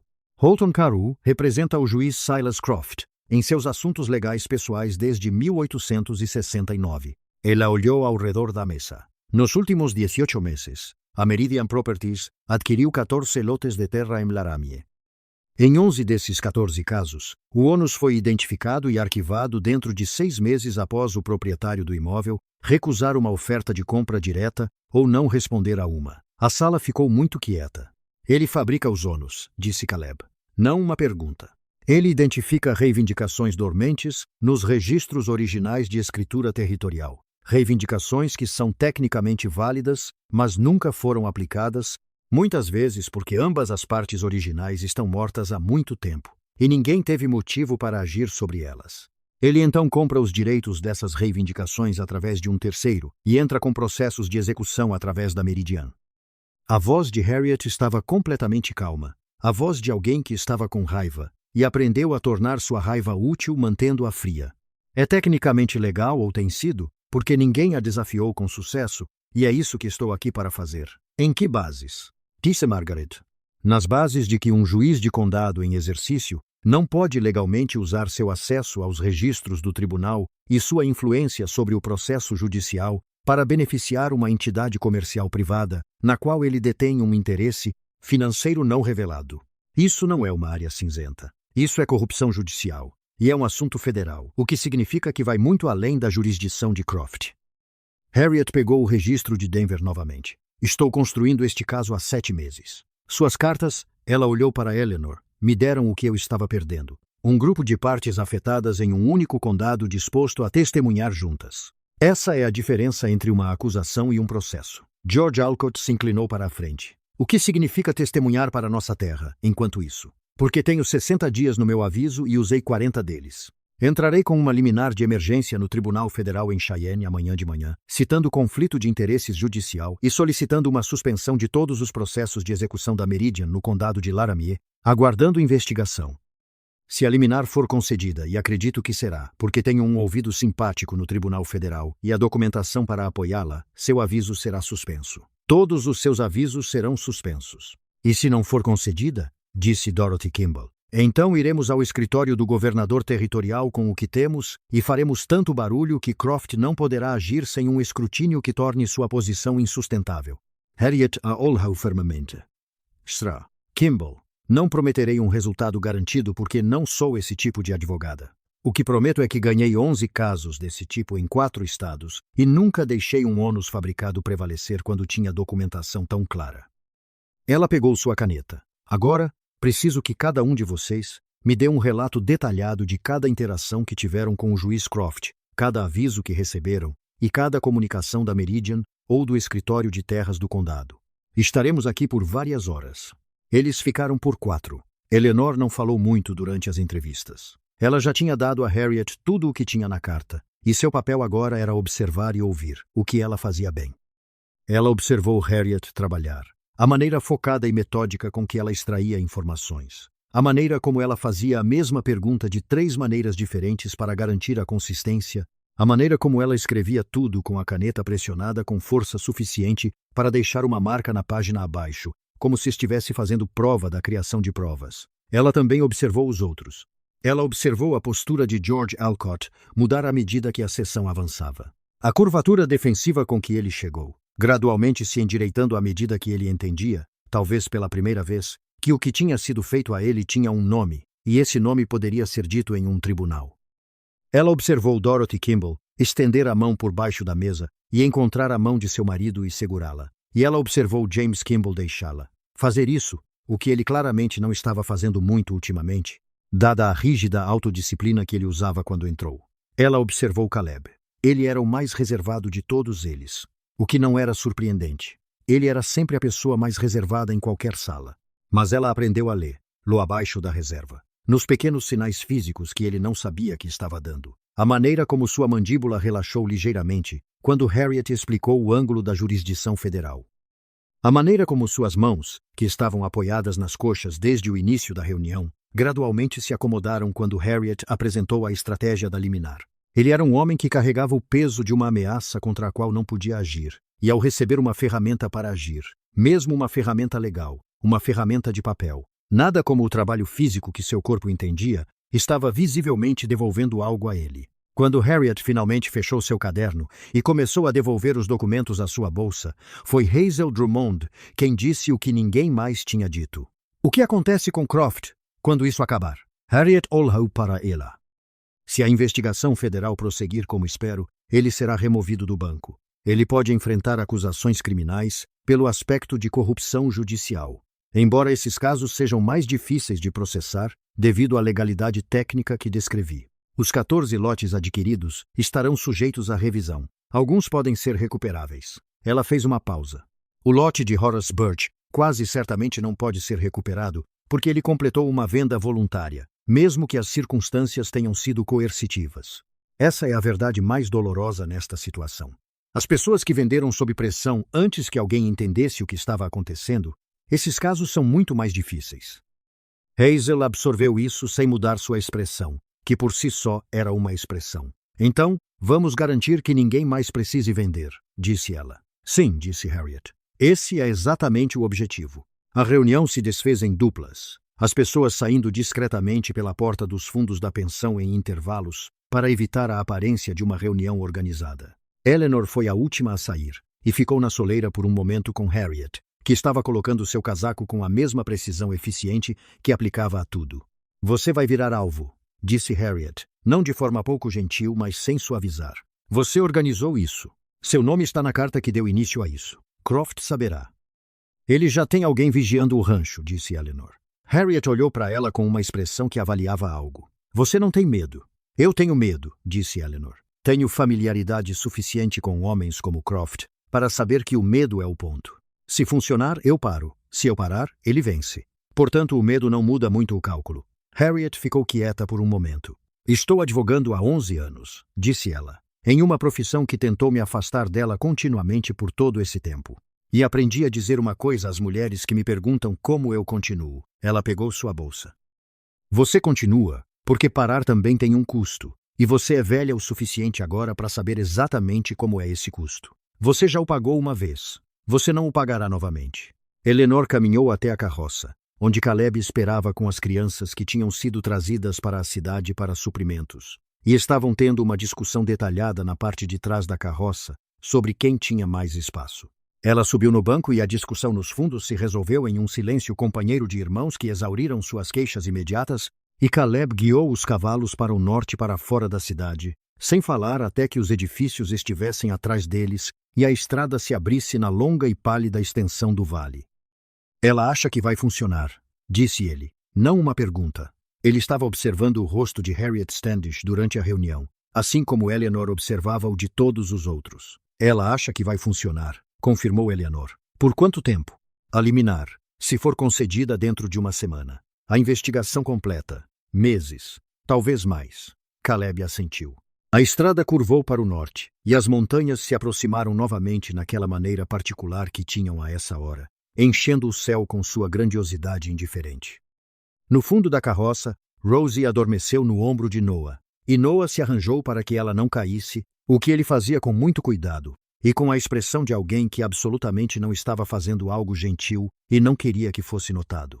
Ela está certa que ele virá atrás de você, disse Caleb, quando descobrir sobre a reunião. Ele já sabe sobre a maior parte. Eleanor observou a estrada. A questão é o que ele fará a respeito. Ela descobriu 4 dias depois, e não era o que esperava.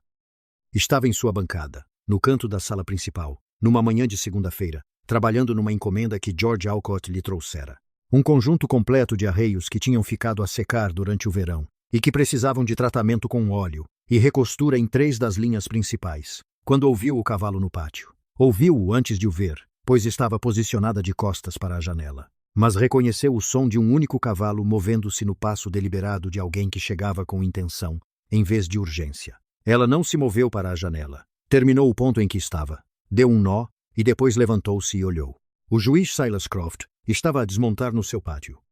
Era exatamente como a descrição de Beauchamp a preparara. Um homem alto, bem vestido, sem ostentação, com o cuidado particular de quem considerava a sua aparência uma declaração profissional.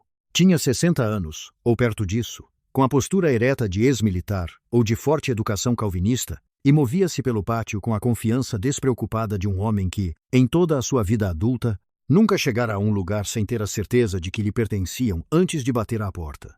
Olharam-se por um momento no limiar, e Eleanor teve o reconhecimento desorientador de que ele estava a fazer a mesma coisa que ela, a ler, a avaliar, a rever as suas expectativas face à realidade que tinha à sua frente. Hargrove, disse ele. A sua voz era agradável, o calor nela inteiramente construído, mas construído com habilidade. Espero não estar a interromper. Está, disse Eleanor. Entre de qualquer forma.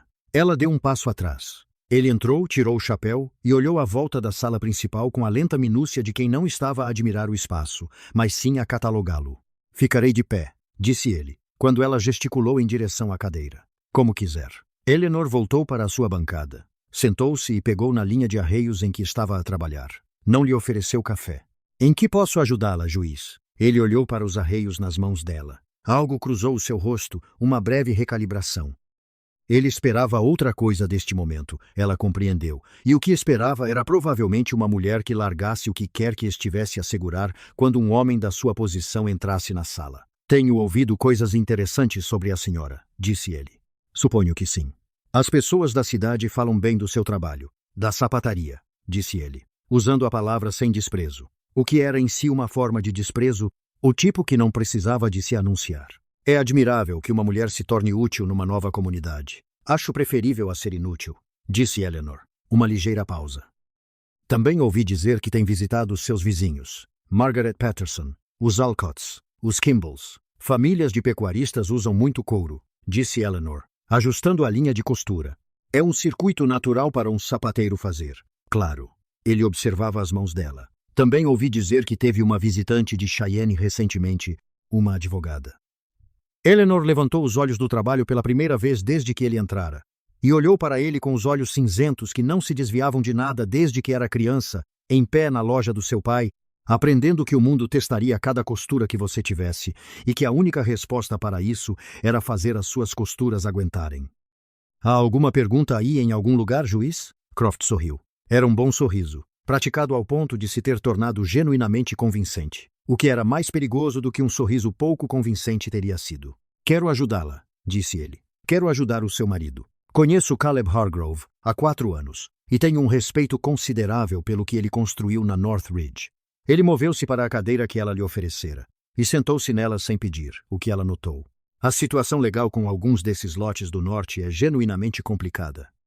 Os registros de escrituras territoriais dos anos 1860 são um emaranhado que ninguém compreende totalmente, e há reivindicações aí que poderiam causar dificuldades reais a boas famílias se fossem executadas sem sensibilidade. Ele inclinou-se para a frente, cotovelos nos joelhos, a postura de um homem a ter uma conversa franca entre iguais.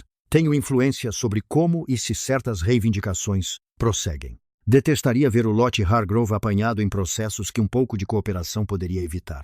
Eleanor pousou os arreios. Dobrou as mãos no colo.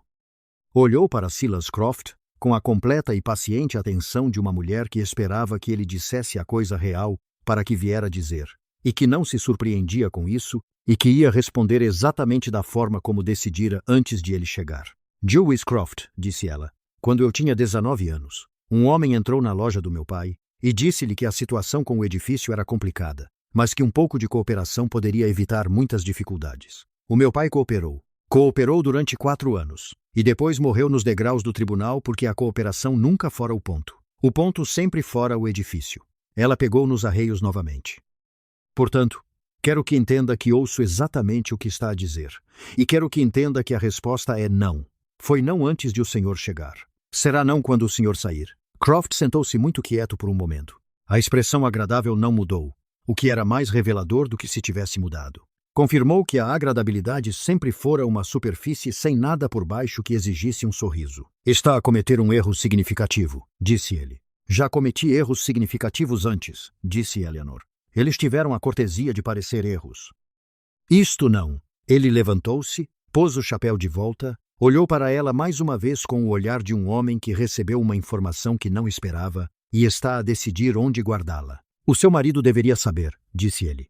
A cooperação de uma esposa não substitui a cooperação do proprietário. Caleb terá de tomar a sua própria decisão. Caleb sabe tudo o que eu sei, disse Eleanor. Ele tomou a sua decisão há 4 dias, quando assinamos os nossos nomes numa carta para o Tribunal Federal em Cheyenne. A agradabilidade deixou o seu rosto. Não dramaticamente. Não houve explosão nem rachadura. Simplesmente esvaiu-se como a cor se esvai do couro quando seca, deixando algo mais duro e menos perdoador para trás. Bom dia, Sra. Hargrove, disse ele. Bom dia, juiz. Ela ouviu o cavalo dele deixar o pátio. Ouviu até os cascos desaparecerem, e o pátio ficou quieto novamente. E o único som era o vento das montanhas e a voz de Rosie em algum lugar lá atrás, a falar com as galinhas da maneira séria e detalhada como Rosie falava com tudo o que ela gostava. Então Eleanor pegou na linha de arreios, encontrou o lugar onde parara e continuou a costurar. Caleb entrou da cocheira 1 hora depois. Ele leu o rosto dela da maneira como aprendera a lê-lo, ao longo de 4 semanas de viverem na mesma casa, não perguntando, mas pela qualidade da sua quietude, que dizia mais do que as suas palavras normalmente diziam. Ele veio cá pessoalmente, disse Caleb. Sim. O que é que ele ofereceu? Para fazer a nossa situação de lotes precários desaparecer se nos retirássemos do caso federal. Caleb tirou o casaco e pendurou-o no gancho junto à porta. Ficou quieto por um momento. É? Eu disse-lhe que não. Outro silêncio. Então Caleb disse, bom, com a finalidade plana e estabelecida de um homem que já tinha decidido o mesmo e estava contente por a decisão ter sido tomada da mesma forma, sem necessidade de conversa. Ele foi para a cozinha, serviu-se de café e trouxe-lhe uma chávena também, porque era o que ele fazia de manhã, e aparentemente também à tarde quando algo significativo acabara de acontecer, e Eleanor aceitou-a e segurou-a com as 2 mãos, porque o calor era bem-vindo. E também o facto dele estar ao lado da sua bancada na sua própria casa a oferecê-la. Ele vai agir agora, disse Caleb. Tem de agir. Número casa. Passamos do ponto em que ele pode dar-se ao luxo de esperar. Sim, disse Eleanor. Ele vai. Então precisamos de estar preparados. Ela olhou para ele. Ele olhava para a porta por onde Croft saíra, e a sua expressão não era de medo. Era a expressão que ela vira no rosto dele no primeiro dia na carroça vindo de Laramie. O olhar de um homem que decidira algo, se estabelecera nisso e terminara de rever a decisão. Estamos preparados, disse ela.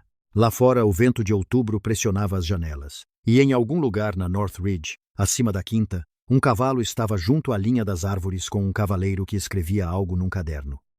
E abaixo dele a casa mantinha o seu calor e as suas pessoas, e o trabalho silencioso de 2 indivíduos que separadamente tinham aprendido através de perdas diferentes e em cidades diferentes que a única resposta fiável a um mundo que queria levar o que você construiu era construí-lo forte o suficiente e com pessoas suficientes à volta dele para que levá-lo desse mais trabalho do que valia.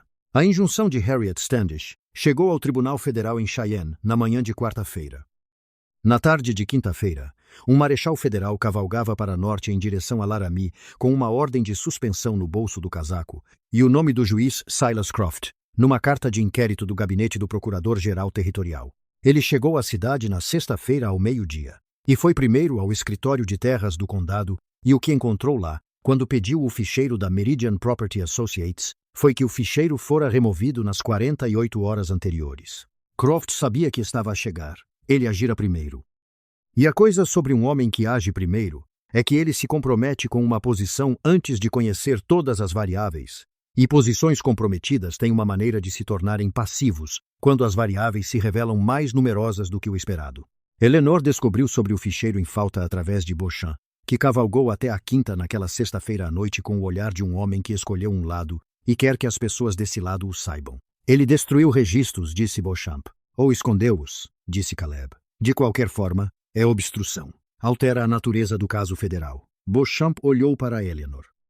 A sua advogada vai querer saber esta noite. Vou escrever-lhe esta noite, disse Eleanor. Há mais alguma coisa? Beauchamp girou o chapéu nas mãos como sempre fazia quando estava prestes a dizer algo que ponderara cuidadosamente. Croft cobrou as suas dívidas hoje, disse ele. Homens para quem ele fez favores, donos de negócios que lhe devem. Ele tem dito às pessoas que a interferência federal é política, que os forasteiros estão a tentar desestabilizar as instituições do condado de Laramie, que as famílias envolvidas no caso estão a ser manipuladas por uma mulher que chegou aqui há menos de 2 meses e não tem qualquer interesse nesta comunidade. Ele encontrou os olhos de Eleanor. Ele está a chamá-la de agitadora, uma forasteira com uma vingança pessoal. Eleanor ficou quieta por um momento. Então disse: de quem é que ela consertou as botas? Beauchamp piscou. Peço perdão. Nesta cidade, de quem é que eu consertei as botas? De quem é que consertei os arreios? Os sapatos das crianças? Ela olhou para ele firmemente. Quantas famílias vieram a esta quinta ou enviaram alguém a esta quinta porque precisavam de trabalho feito e eu fiz sem lhes cobrar dinheiro que não tinham? Beauchamp pensou nisso. Um número justo, disse ele lentamente. Então deixe que eles respondam à pergunta se eu tenho interesse nesta comunidade, disse Eleanor. Não preciso de fazer esse argumento. Já foi feito. Depois de Beauchamp sair, Caleb ficou no pátio por muito tempo a olhar para o céu noturno, e Eleanor ficou ao lado dele, e nenhum dos dois falou por um tempo, porque algumas situações têm peso suficiente para que as palavras pareçam a ferramenta errada para carregá-las. Ele tem razão em que estou aqui há menos de 2 meses, disse Eleanor finalmente. Ele tem razão em muitas coisas que não importam, disse Caleb. Ela olhou para as estrelas sobre a cordilheira Medicine Bow. Mais estrelas do que ela jamais vira na Filadélfia. Mais do que pensava que o céu podia conter. Ela ainda estava a aprender os seus nomes. Caleb, ela disse, com a autoridade de uma criança de 7 anos, que acabou de decorar algo e se considera uma especialista. Sim, preciso que saiba de uma coisa. Ela mantinha os olhos fixos no céu. Eu vim para cá porque não tinha para onde ir. Fiquei porque seus filhos precisavam de alguém e o trabalho precisava ser feito, e parecia a coisa certa a fazer. Mas quero que saiba que, em algum momento nas últimas 6 semanas, deixou de ser sobre não ter para onde ir. Ela se virou para olhá-lo. Eu escolheria isso. Quero que saiba disso. Aconteça o que acontecer com Croft, aconteça o que acontecer com o caso, eu escolheria isso. Este lugar, estas crianças. Uma pausa. Você. Caleb a olhou por um longo momento, com aquele olhar que ela já vira no rosto dele na primeira noite, quando consertara a bota de Rosie e ele ficara na porta, aquele olhar de um homem que era visto de uma maneira que ele havia esquecido que era possível, achando-o mais desorientador do que esperava e menos indesejado do que pensara. Ele estendeu a mão e pegou a dela. Segurou-a com a mesma firmeza cuidadosa com que construía postes de cerca e pendurava portões e fazia todas as outras coisas em sua vida que pretendia que durassem. Eu sei, disse ele. Sei há algum tempo. Ela apertou a mão dele de volta.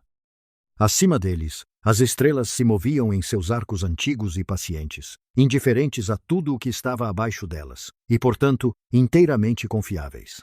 E Eleanor Marsh, que viera para o oeste com uma caixa de ferramentas e uma mala de carpete, e o conhecimento acumulado de que o mundo tiraria o que você tinha se você o permitisse, estava no quintal de um rancho em que consertara coisas e fizera seu, e se permitira ser abraçada.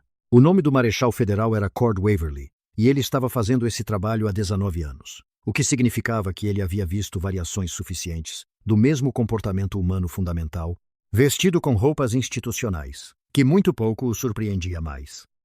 O que o surpreendeu em Laramie foi Eleanor Marsh.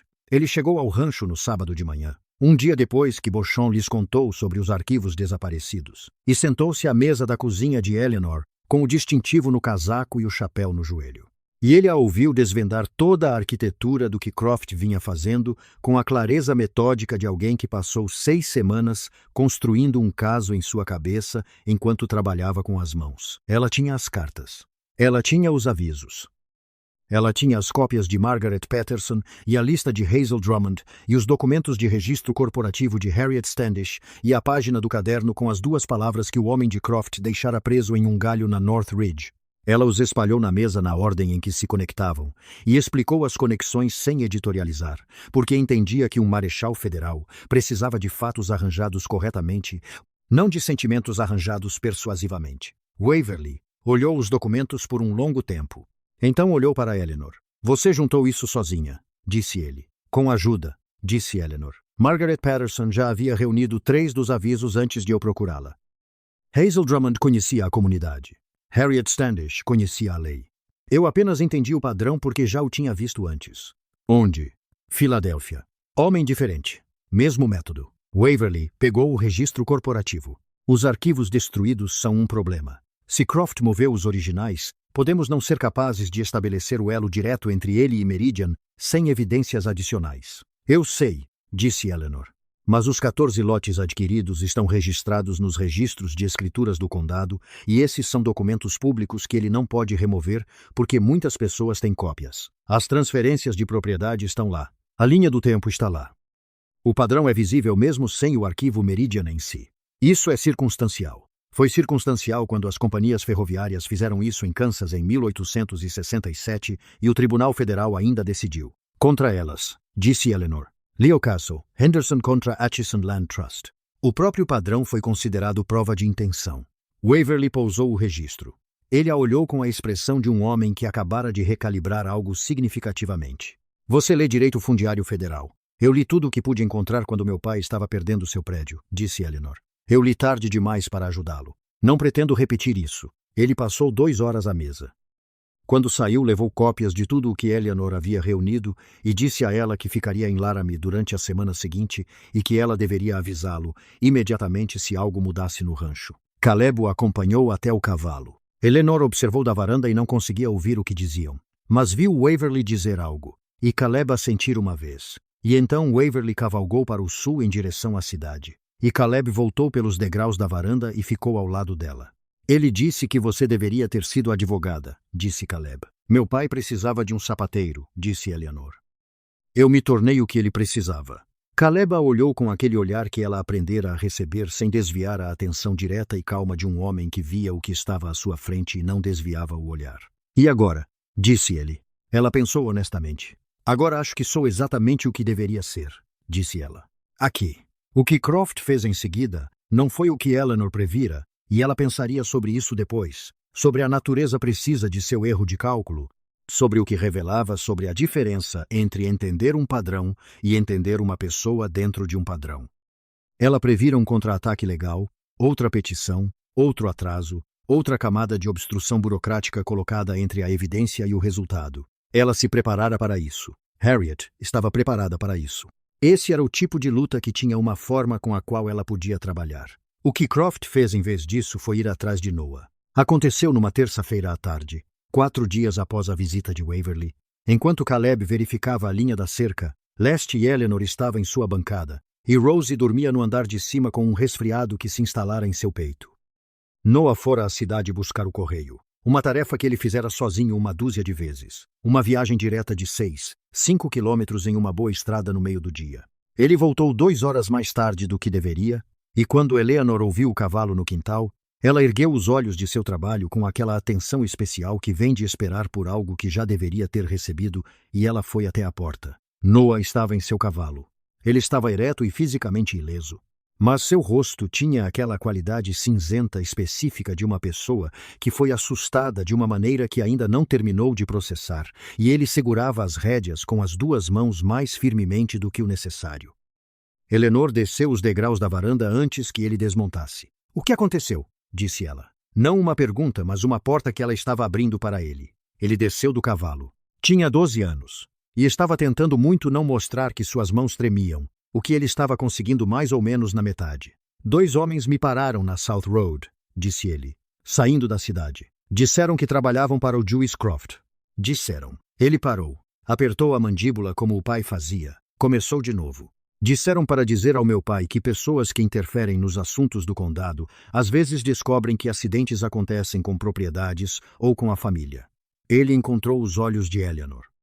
Disseram para ter certeza de que a mensagem chegasse a todos na casa. Eleanor ficou muito quieta por 3 segundos que levou para absorver isso e decidir o que fazer com o sentimento que isso produziu nela, que não era exatamente medo ou não apenas medo, mas algo mais quente e mais esclarecedor do que medo. A raiva específica de uma pessoa que foi paciente e estratégica e contida, e acabou de ver essa paciência estendida a uma criança. Ela colocou a mão no ombro de Noah. Você fez certo em vir direto para casa. Você está machucado? Não. Você reconheceu algum dos homens?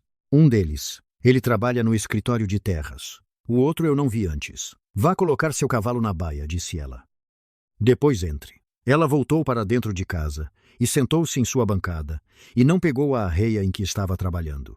Sentou-se com as mãos planas sobre a mesa e olhou para o rolo de ferramentas, os punções e os alicates, e as facas que seu pai colocara em suas mãos quando ela tinha 8 anos e disse: Eleanor, quando você souber como fazer algo segurar, ninguém poderá tirar isso de você. E ela tomou a decisão que estava se aproximando há 6 semanas, sem se permitir chegar a ela. Ela deixou de ser a pessoa que entendia o padrão à distância. Ela escreveu 2 cartas. A primeira foi para Harriet Standish, descrevendo o que havia acontecido com Noah na linguagem específica e sem adornos que Harriet a ensinara a usar. Quem, o que, quando, onde, testemunhas. Ela observou que ameaçar uma criança para influenciar um caso federal não era um assunto do condado, mas federal, e que o Marechal Waverly deveria ser informado imediatamente. A segunda carta foi para todas as famílias da lista de Hazel. Não um pedido, uma instrução. Venham para a pensão Drummond na quinta-feira à noite. Tragam qualquer outra pessoa que tenha recebido um aviso ou tenha sido abordada por Croft ou seus associados. É hora de estarmos na mesma sala.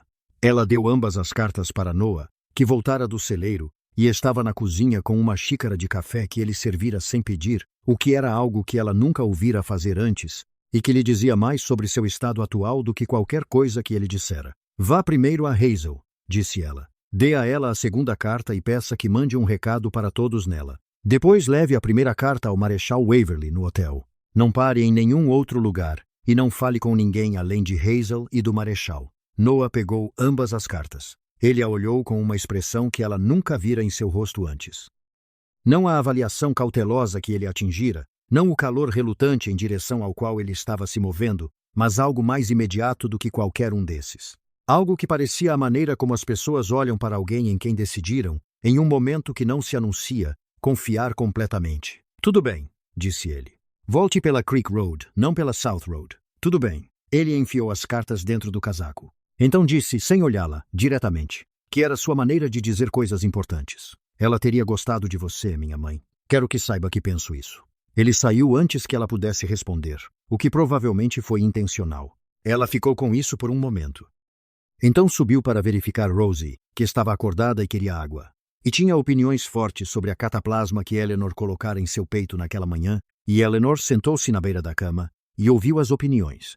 E então renegociou os termos da cataplasma para a satisfação de Rosie. E ela estava lá quando Caleb entrou da cerca leste e ouviu de Noah, que ainda não saíra, o que havia acontecido na South Road. Ela ouviu a voz de Caleb lá de baixo, não as palavras, apenas o registro dela, caindo naquela frequência particular que atingia quando ele estava contendo algo grande. Então silêncio. Então os passos de Noah no chão em direção à porta. Então os passos de Caleb na escada. Ele ficou na porta do quarto. Rosie viu o rosto dele e avaliou corretamente que era um momento adulto, e fingiu adormecer novamente, o que fez imperfeitamente, mas com boas intenções. Caleb olhou para Eleanor. Ele ameaçou meu filho, disse ele. Sim.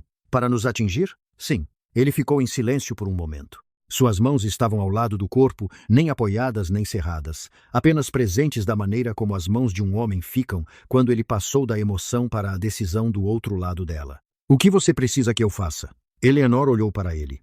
Este homem que caminhara para frente em uma praça porque algo nele reconheceu algo nela. Que consertara o degrau da cadeira da cozinha sem comentários. Quem permaneceu na soleira da porta, observando a filha ser vista e permitindo-se ser tocado por isso. Quem segurou a mão dela no quintal e disse, eu entendo, com a simplicidade final de um homem que parou de fugir de algo que tinha medo de desejar. Preciso que você esteja na pensão na quinta-feira, disse ela. E preciso que você traga George Alcott e James Kimball, e todos os homens que têm uma escritura na lista de Croft, porque o que vou dizer na quinta-feira precisa ser dito na frente de todos eles de uma vez. Que você vai dizer? Que paramos de esperar que a lei siga seu próprio ritmo, disse Eleanor, e damos a ela algo para seguir. A quinta-feira chegou com um vento forte das montanhas e um céu da cor de estanho achatado, e todas as pessoas para quem Eleanor escreveu vieram. 23 pessoas na sala dos fundos de Hazel Drummond, que não foi construída para 23 pessoas, mas as acomodou pela vontade coletiva de todos os presentes de ficarem mais perto de estranhos do que normalmente fariam, o que em si era um sinal de quão longe as coisas haviam progredido. Marshall Waverly estava lá. Harriet Standish havia viajado de Cheyenne no palco de quarta-feira especificamente para estar presente, chegando com sua pasta, seus óculos e a expressão de um advogado que viu um caso mudar a seu favor e está se movendo para consolidar antes que a mudança se reverta. Eleanor ficou na frente da sala e não fez preâmbulos com nada que não fosse a coisa para a qual veio. Croft ameaçou um menino de 12 anos em uma estrada pública para assustar sua família a desistir de um caso federal, disse ela. Isso não é mais uma disputa de terras. Isso é intimidação de testemunha em um processo federal e acarreta uma pena mínima obrigatória que remove sua capacidade de usar sua posição judicial para se proteger disso. Ela olhou para Waverly. Marshall. Waverly deu um passo à frente. A partir desta manhã, tenho um mandado de prisão para Silas Croft por acusações de intimidação de testemunha federal e obstrução de uma investigação federal. Também tenho uma intimação para os registros da Meridian Property Associates da Corte de Denver, que contorna o que quer que Croft tenha feito com as cópias locais. Ele olhou ao redor da sala. O que preciso de todos os presentes é uma declaração juramentada assinada descrevendo suas interações específicas com o juiz Croft ou com a Meridian Property Associates. A CRTA. Standish tomará essas declarações. Servirei o mandado esta tarde.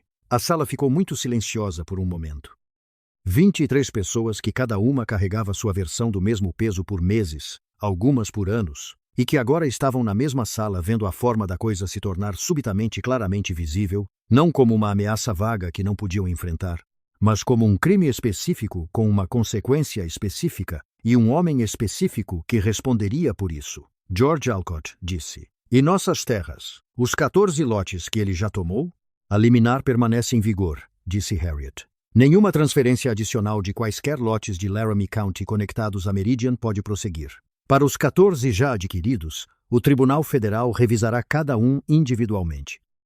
Em casos onde a hipoteca foi fabricada ou a execução foi realizada sob conflito de interesse judicial, a aquisição pode ser anulada e o lote devolvido. Não vou dizer que o processo é rápido. Não é, mas tem uma alta probabilidade de sucesso. Horace Birch vendeu voluntariamente, disse Hazel do fundo da sala. Sob coação, mas voluntariamente. Harriet virou-se para ela. Eu sei. Vou argumentar o caso de Horace Birch, separadamente, com base em coação econômica por uma pessoa em posição de autoridade judicial. É um argumento mais difícil. Pretendo fazê-lo, de qualquer maneira. Hazel assentiu uma vez, o assentimento de uma mulher que ouviu a verdade sobre algo difícil e a respeita por ser a verdade. Eles deram suas declarações por 2 horas. Eleanor se moveu pela sala silenciosamente enquanto Harriet trabalhava reabastecendo xícaras de café da cafeteira que Hazel mantinha no fogão, observando os rostos de pessoas que estavam fazendo algo que parecia impossível 4 semanas atrás e descobrindo que não era impossível, que era apenas o primeiro passo que tinha sido o mais difícil, o passo de acreditar que a coisa poderia ser feita. Quando Waverly saiu com seu mandado e sua pilha de declarações juramentadas assinadas, Caleb estava perto da porta, e Eleanor ouviu trocar um olhar com George Alcott, o olhar de 2 homens que tiveram medo da mesma coisa, por diferentes períodos de tempo, e acabaram de decidir juntos parar de ter medo disso. Prenderam Croft às 16, na frente do escritório de terras na Main Street. E a cidade de Laramie assistiu a tudo com a expressão coletiva de uma comunidade que sabia que algo estava errado há muito tempo, e só agora é permitida a mostrar em seu rosto. Eleanor não estava lá para ver. Ela estava no rancho sentada com Rosie, cujo resfriado havia melhorado o suficiente para que ela voltasse a ser interessante, e elas estavam à mesa da cozinha juntas com um pedaço de couro e a menor sovela do rolo de ferramentas de Eleanor, e Eleanor estava mostrando a ela como fazer um ponto de prática no couro sem a agulha, apenas o movimento dela, apenas as mãos aprendendo a forma do trabalho antes que o trabalho fosse real. Assim, disse Rosie, puxando o fio imaginário. Um pouco mais apertado. A tensão tem que ser uniforme ou a costura vai enrugar. Rosie ajustou. Tentou novamente. Assim? Exatamente assim. Rosie sorriu com a satisfação de corpo inteiro de uma criança de 7 anos que fez a coisa certa e sabe disso. Quando eu tiver 8 anos, disse ela, nós faremos de verdade. Quando você tiver 8 anos, confirmou Eleanor, nós faremos de verdade. Noah entrou do celeiro e não perguntou o que elas estavam fazendo. Apenas puxou uma cadeira, sentou-se e observou. E depois de um momento, disse sem inflexão particular, o papai está vindo pela estrada. Ele está com o Sr. Alcott e o Sr. Beauchamp. Eleanor olhou para cima. Através da janela, ela podia ver os 3 cavalos subindo a North Road sob a luz do fim da tarde. E ela podia ver pela maneira como Caleb montava seu cavalo, a qualidade particular de sua postura, relaxada de uma forma que não estava há semanas, que o que quer que tivesse acontecido na cidade havia seguido o caminho que precisava seguir. Ele entrou e olhou para ela do outro lado da cozinha e disse: "Está feito." E foi tudo o que ele precisou dizer. Beauchamp ficou para tomar café e contou os detalhes na linguagem clara e cuidadosa de um homem, dando um relato oficial, o mandado, a prisão, as acusações específicas. O rosto de Croft quando as algemas foram colocadas. A maneira como as pessoas na rua assistiram em silêncio. Aquele não era o silêncio do choque, mas o silêncio do reconhecimento. George Alcott ficou porque Ruth lhe dissera para não voltar para casa até ter algo bom a dizer a ela, e ele queria ter certeza de que havia entendido corretamente antes de fazê-lo. Quando eles foram embora e Rosie foi para a cama, ainda praticando o movimento do ponto sob o cobertor, e Noah subiu sem ser convidado porque entendeu sem ser dito que aquela era uma noite para as duas pessoas que restaram na cozinha. Caleb sentou-se em frente a Eleanor à mesa onde ela havia escrito a carta que iniciou tudo, e colocou ambas as mãos planas sobre a mesa entre eles. "Margaret Patterson veio me procurar depois da prisão", disse ele. "Ela trouxe a pesquisa original para a linha da cerca sudeste. Ela estava certa. A marca do canto estava no lugar errado. Eu a coloquei lá errado 11 anos atrás e não quis admitir." Ele fez uma pausa. "Eu vou mover, lá na primavera." Eleanor olhou para ele. "Custou algo para você dizer isso." "Não tanto quanto eu pensava." Ele virou uma mão em um gesto aberto e deliberado. "Eleanor, tenho uma pergunta e quero que você responda diretamente." "Eu sempre respondo diretamente." "Eu sei que você o faz. É por isso que estou perguntando." Ele encontrou os olhos dela. "Isso é suficiente para você?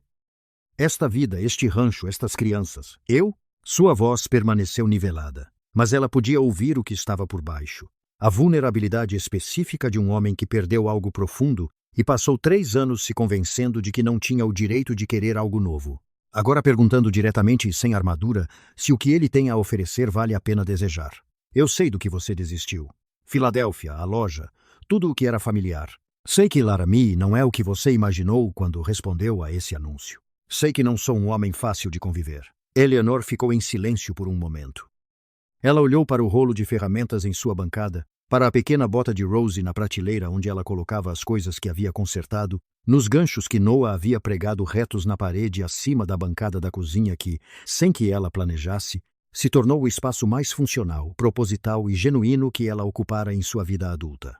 Ela olhou para Caleb Hargrove. "Meu pai costumava dizer", disse ela, "que o melhor couro não é o couro que nunca foi testado. É o couro que passou pelo tempo e pelo trabalho e foi devidamente mantido em tudo isso, que foi reparado onde falhou e oleado onde secou e recebeu a atenção que merecia. Esse couro", ele disse, "é o couro que segura quando você mais precisa." Ela estendeu a mão sobre a mesa e colocou a mão sobre a dele. "Você passou pelo tempo", disse ela. "Eu também. E não estou interessada em algo que nunca foi testado." Ela sustentou o olhar dele. "Sim, isso é suficiente para mim. Isso é mais do que suficiente. Isso é exatamente o que eu escolheria." Ele virou a mão e segurou a dela de volta, e eles ficaram assim, enquanto o fogo se acomodava na lareira, e o vento se afastava das montanhas, e a cozinha mantinha seu calor ao redor deles. E lá fora, as estrelas de novembro saíram sobre a cordilheira Medicine Bow em sua lenta e antiga procissão indiferente. As mesmas estrelas que Rosie estava ensinando a Eleanor os nomes, uma por uma. Harriet Standish ganhou a liminar. Ela ganhou a revisão de 11 dos 14 lotes Meridian. Ela argumentou o caso de Horace Birch por 8 meses e também ganhou. E Horace Birch voltou para Laramie na primavera de 1875 e encontrou sua fazenda devolvida a ele e meia corda de lenha empilhada em sua porta de um rancho na North Road, cujo dono ele nunca havia conhecido. Silas Croft foi condenado em 4 acusações federais e removido permanentemente do banco. Ele cumpriu 6 anos de uma sentença de 8 anos e deixou o território quando foi liberado e não foi mais ouvido em Laramie County, que era o máximo de sua presença que qualquer um exigia. Margaret Patterson e Caleb Hargrove resolveram a disputa da linha da cerca em fevereiro, tomando café na mesa da cozinha de Patterson em menos de 20 minutos. Ambos estavam certos sobre partes diferentes dela, o que era um tipo de resultado que exigia alguma tolerância à complexidade, mas estava disponível para pessoas dispostas a olhar para a pesquisa real. Tom Beauchamp se aposentou do escritório do Marechal na primavera seguinte e passou sua aposentadoria escrevendo um relato detalhado do caso Croft para o Territorial Record, porque acreditava, como Harriet Standish acreditava, como Eleanor sempre acreditou, que a forma de uma coisa precisava ser escrita para que, quando a mesma forma aparecesse novamente, e ela apareceria novamente em alguma forma em algum lugar, haveria pessoas que a reconheceriam. Eleanor Marsh se tornou Eleanor Hargrove em um sábado de dezembro em uma cerimônia na pensão Drummond, porque a igreja estava fria e o salão de Hazel estava quente, e Hazel havia oferecido antes que alguém pedisse. Rosie foi a diretora autoproclamada dos arranjos de flores, que envolviam muita grama seca e 2 pinhas, e foi considerada por Rosie um triunfo da decoração sazonal. Noah ficou ao lado de seu pai com a expressão de alguém participando de algo sobre o qual ele havia decidido silenciosamente e sem anunciar, Luke estava feliz. Ela usava seu melhor vestido e suas boas botas, que ela mesma havia refeito na semana anterior, e elas aguentaram. E anos depois, quando as pessoas em Laramie perguntavam sobre Eleanor Hargrove, e elas perguntavam, pois ela se tornara alguém que valia a pena indagar, uma mulher que consertara coisas por décadas e construíra algo a partir de uma maleta de ferramentas, uma bolsa de tapete, e a teimosa recusa em ser informada que valia menos do que sabia que era. A resposta era sempre a mesma. Ela era a sapateira. Ela consertava o que estava quebrado, e o fazia perdurar, e nunca cobrou mais do que o justo, e nunca aceitou menos do que lhe era devido. Ela veio para o Oeste sem nada além das ferramentas do pai, e construiu uma vida que durou ponto por ponto cuidadoso, do jeito que tudo o que vale a pena guardar é construído. Não tudo de uma vez, não sem custo, mas com as mãos pacientes e experientes de uma mulher que entendia que a diferença entre algo que se desfaz e algo que perdura é simplesmente esta. Alguém que sabia como fazer a costura segurar e amava o trabalho o suficiente para fazer-lo direito.